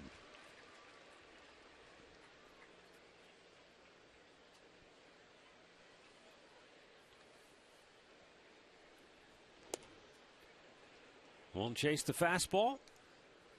2-2. Looking ahead to the bottom of the 8th for Cleveland, it's Gomes, Aviles, and Kipnis due up. Big bouncer foul wide of first.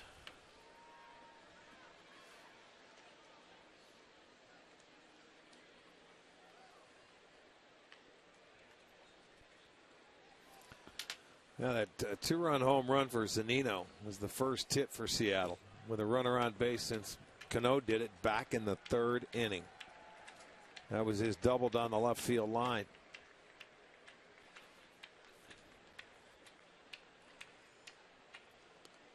Swing and a miss, strikes him out, ends the inning.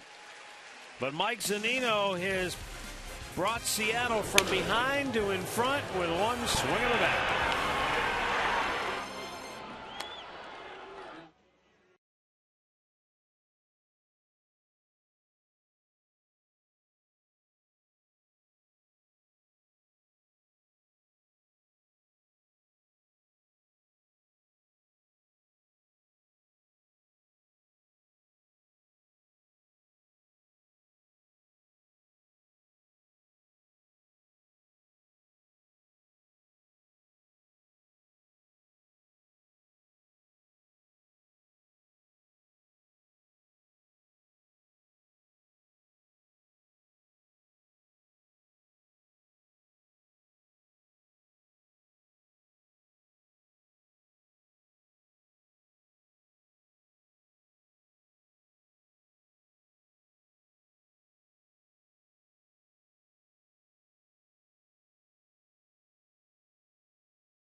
Brandon Moore. Mauer on for the 19th time this year. You can see he's worked out of the rotation at times, with Mauer coming out of the bullpen now, looking to hold a 1-run lead for Seattle. Defensively now, James Jones is into the ballgame. He's in center, and Endy Chavez moves from center over to right, taking over for Corey Hart. Yan Gomes to lead off for Cleveland, 1 for 3 with a double.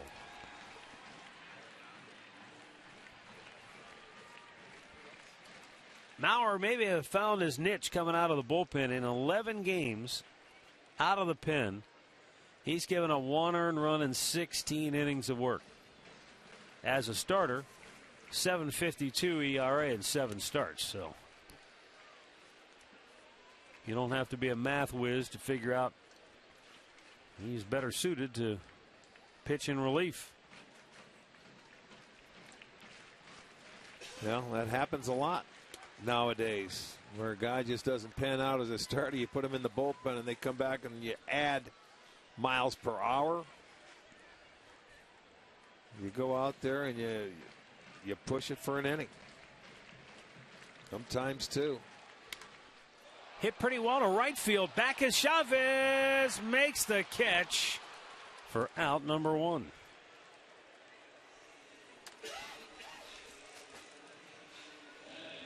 In-game box score brought to you by Hyundai. Kipnis with a couple of knocks, couple of ribbies, couple of runs scored. Michael Brantley with 2 hits. He's been on base all 4 times with a run scored, a stolen base, and a run batted in.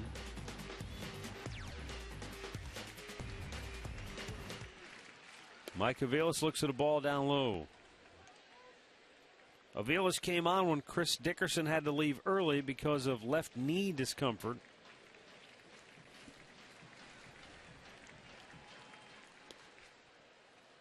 Two and 0.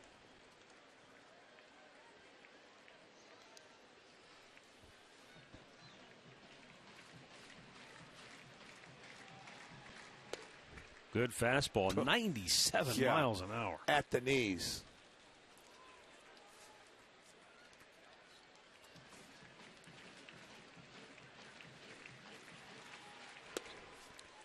Mauer's just 24 years old. He was a 23rd round pick back in 08.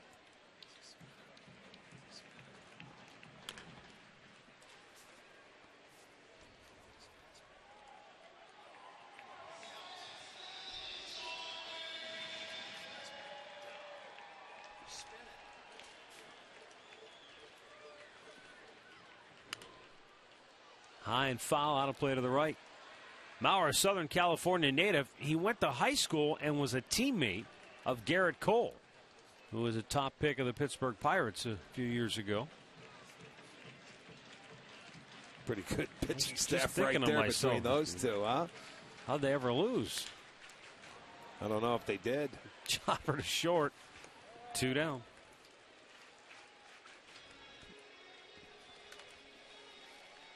Top of the order now, Jason Kipnis is 2 for 4. Kip started the game with a double to deep center. And that would lead to the first run of the game, and the Indians would take the early lead.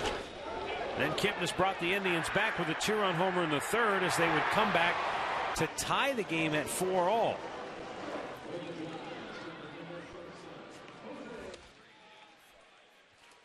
The Indians would break that tie in the 7th on an RBI single by Carlos Santana. But in the 8th, a 2-run homer by Mike Zunino puts Seattle back in front.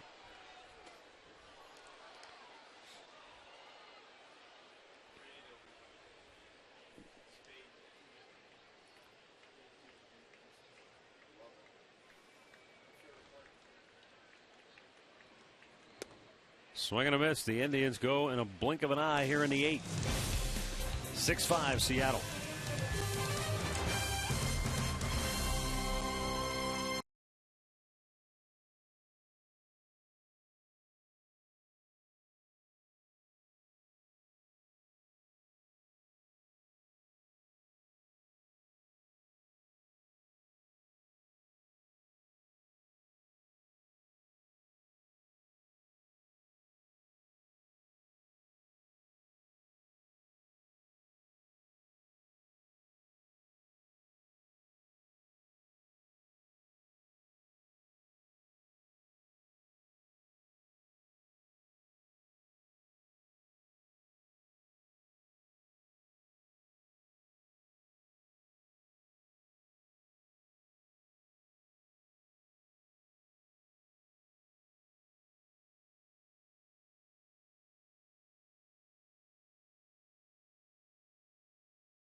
Win tonight gets the Indians back to 500.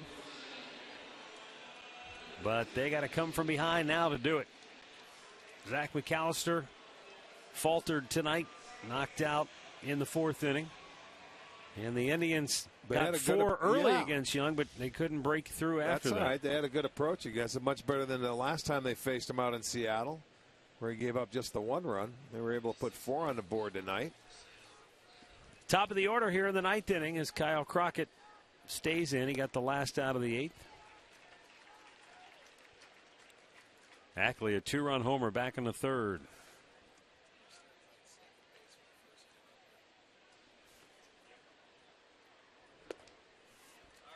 And Crockett quickly gets ahead, 2-0.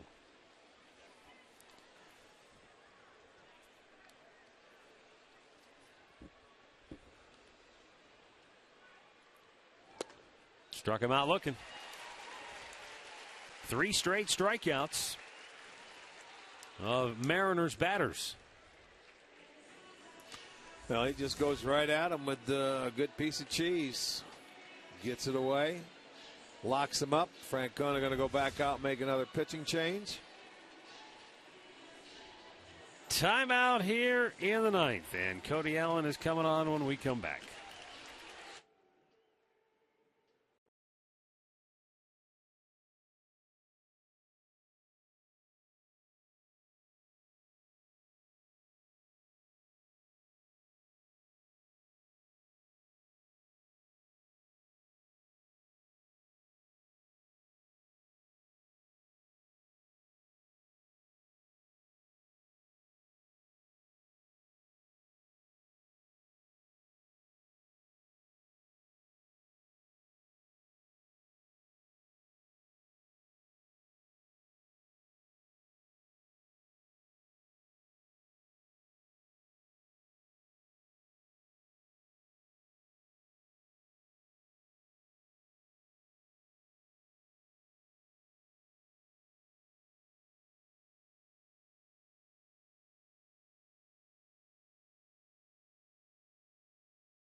And the Indians calling on Cody Allen with 1 out here in the 9th inning.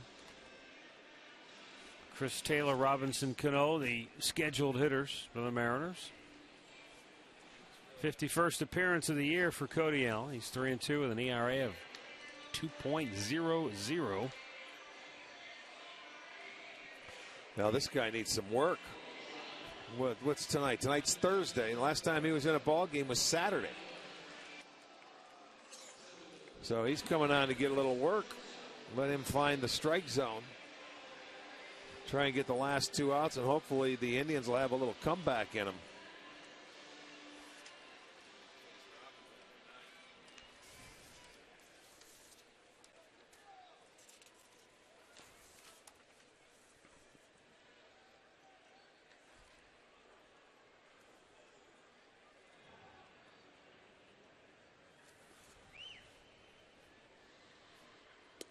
In there for a strike.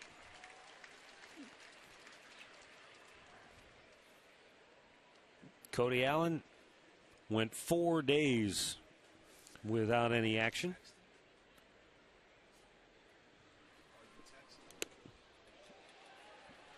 He did go.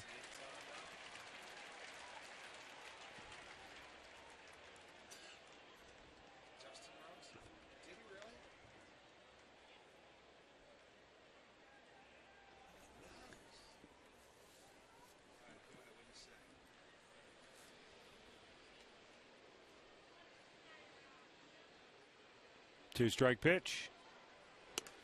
Almost to the backstop. That one really took off on him. Last time Cody had 4 days off in a row, you'll remember it was right after the All-Star break. And in Detroit, Terry Francona got him into a game when the Indians had a big lead. It wasn't a safe situation, but it took him a while to kind of get back on track after that long layoff. Well, when you get the way this bullpen's been used, they're used to a lot of work. You know, you give them any length of time off, and I can see how. You get used to that grind. It is nice to get a day off here or there, but not too much. Good breaking ball. Locked him up. That's 4 straight Seattle hitters that have been struck out. Yeah, when we mentioned it before, his curveball, when he tightens it up, he throws it, and he's got his fastball. He can be unhittable. There's a good breaking ball, gets the strikeout. Now comes a good battle right here with Cano.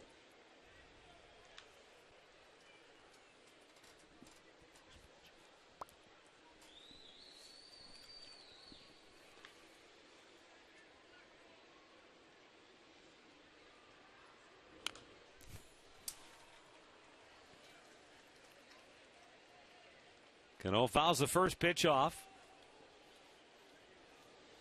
He drove in a run with a double back in the third. Infield hit and a stolen base in the fifth.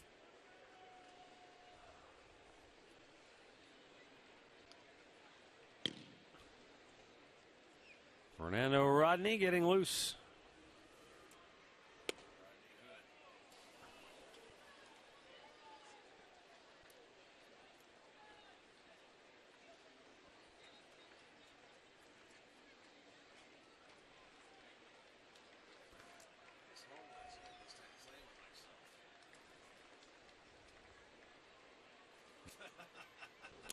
Swung on and missed. He chased a ball in the dirt.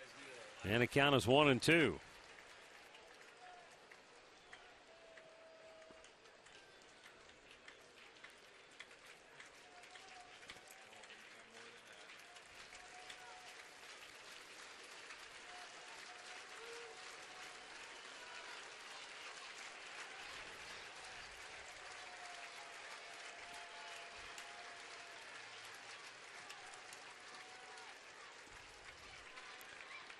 Upstairs with a good fastball, but that was just for show. 2-2.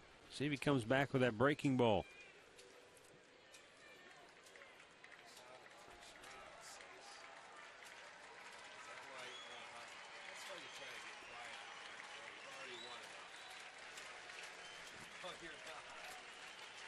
There's the breaking ball, and he popped him up. Is it playable? Chisenhall over the railing, or actually over the tarp and into the railing. How about that effort? Man, be careful. I'll tell you what, he gave it his all. Not an easy play. Good thing he's all right. Good try. He was coming in, and boy, he knew the tarp was right there, but there's the ball, and just, right off the end of the glove. Great effort. Very good effort. That is not an easy thing. His knees hit the tarp, and he knew it. He had nothing left. He couldn't jump for it. Boy, head first, huh? That's the old swan dive behind the tarp.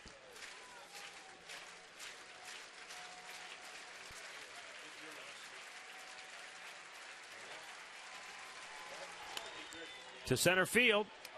Brantley charging in. Makes the catch. The Mariners go 1-2-3. Last chance for the Indians coming up as we go to the bottom of the ninth.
To close it not long ago against the Angels. He came on in the 8th inning, got the last out in the 8th, then shot the bow and arrow. And in the 9th, the Angels got him, and they shot back with some bow and arrows of their own. Yeah, they did. They didn't have quite the style that Rodney has it down, but they didn't have to fire as many arrows. Yeah. This guy's fired a lot of arrows this year, though, when it comes into the save department.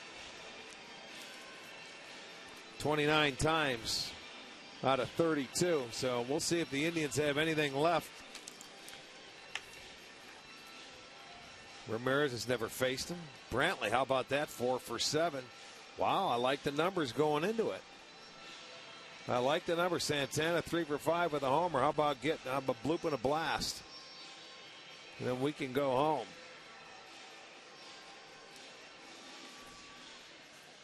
Rodney got the save in game 1. And this is a guy, as we told you before, he's a 2-pitch pitcher, the fastball, the changeup. Both very good. Mid-90s with his fastball, changeup excellent. But sometimes he has control issues with that fastball. He will walk hitters. And you got a 50-50 chance of what you want to sit on. Ramirez never facing him before. No doubt it'll be the fastball. And we'll see. A lot of times he will start out or just show that fastball and then go right to that changeup. Seems like he controls that more consistently.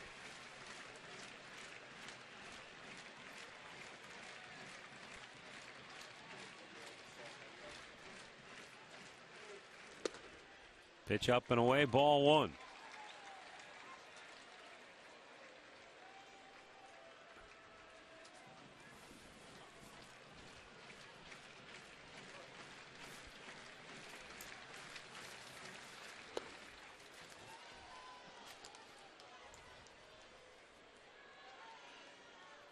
One and one to count. Ramirez bounced one up the middle and came around to score. His last time up. There's that changeup. It doesn't take long to get to it.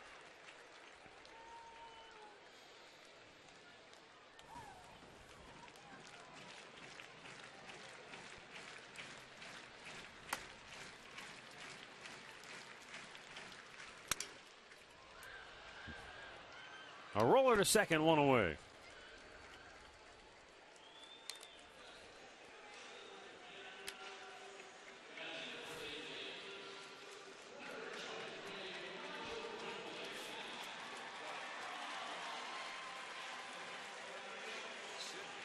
Michael Brantley with 2 hits, 2 walks, a run scored, a run batted in. He's also stolen a base. He's reached safely all 4 times tonight. Tribe down a run here in the bottom of the 9th.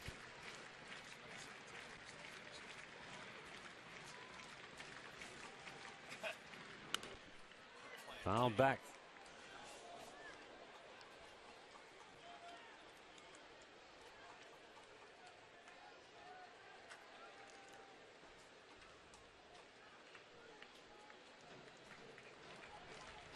Outfield extremely deep with Brantley up, trying to keep everything in front of him.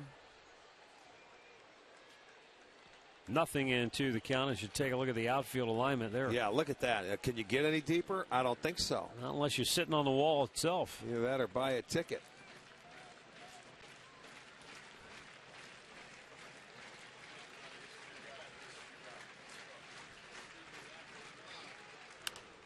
All right, he's pumping fastballs and Brantley staying back. That was 97.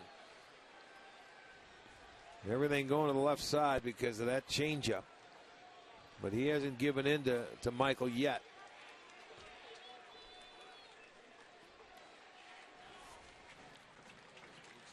Indians looking for a spark here in the bottom of the 9th inning.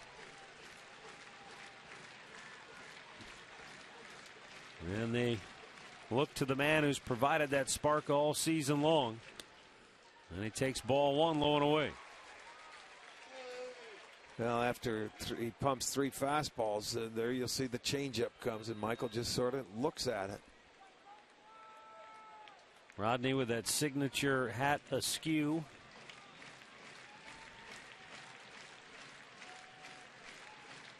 Change up, swing and a miss, strikes him out, 2 down.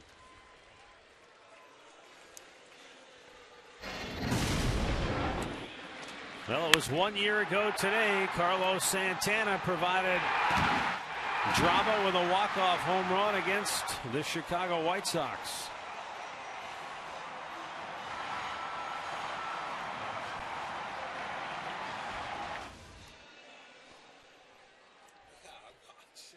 If he gets aboard, you bring the winning run to the plate. He's driven in a pair tonight. Started him off with a changeup that time.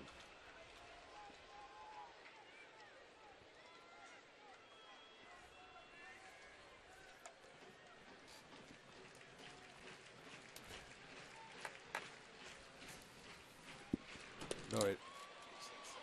Another one that time. That changeup was sinking down and away. And he's ahead of Santana, 0-2. Well, he's smart. He's not going to give it, I don't think, and throw the fastball to Santana. He might as well stay with that changeup and just show Santana, because Santana, a good fastball hitter. Look at that. Bullet up the middle. Santana aboard, and now the Indians have the winning run at the plate. That really surprises me right there. The first 2 changeups were excellent. He knows Santana can hit the fastball, and he tried to sneak one by him, and this was 97, Matt. I know it was there, it was up, but still, you see what happened. He went with that fastball trying to take him off the changeup, and he gives up the base hit. So there is the tying run on first. That'll give Chisenhall an opportunity. Lonnie Chisenhall is 0 for 4 on the night.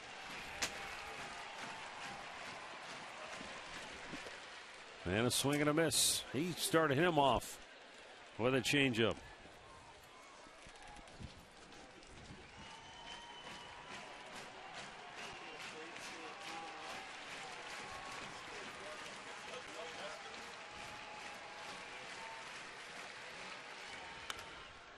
Out of play, look out. Boy, oh boy, would that catch the railing? Again, another 0-2 count. That's the count Santana got a hit on. Now what do you get? The fastball or changeup? He was tardy on the fastball.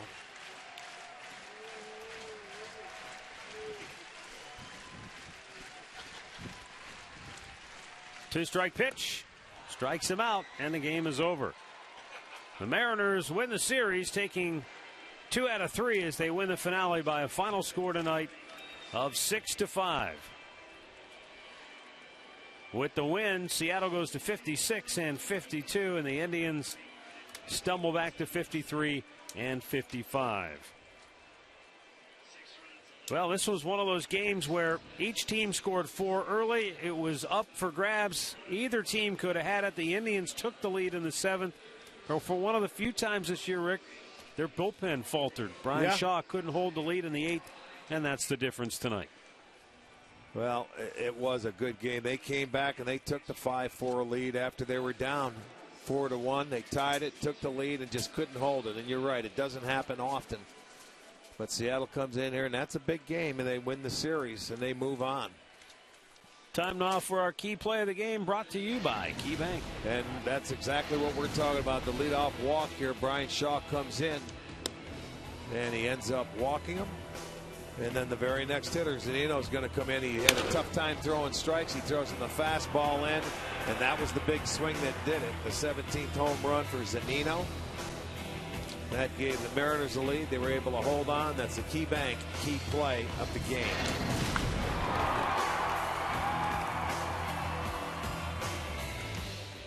So Seattle takes the series and they move on. The Indians welcome in Texas tomorrow night for a weekend series. We're back to talk more about it on Indians Live coming up next.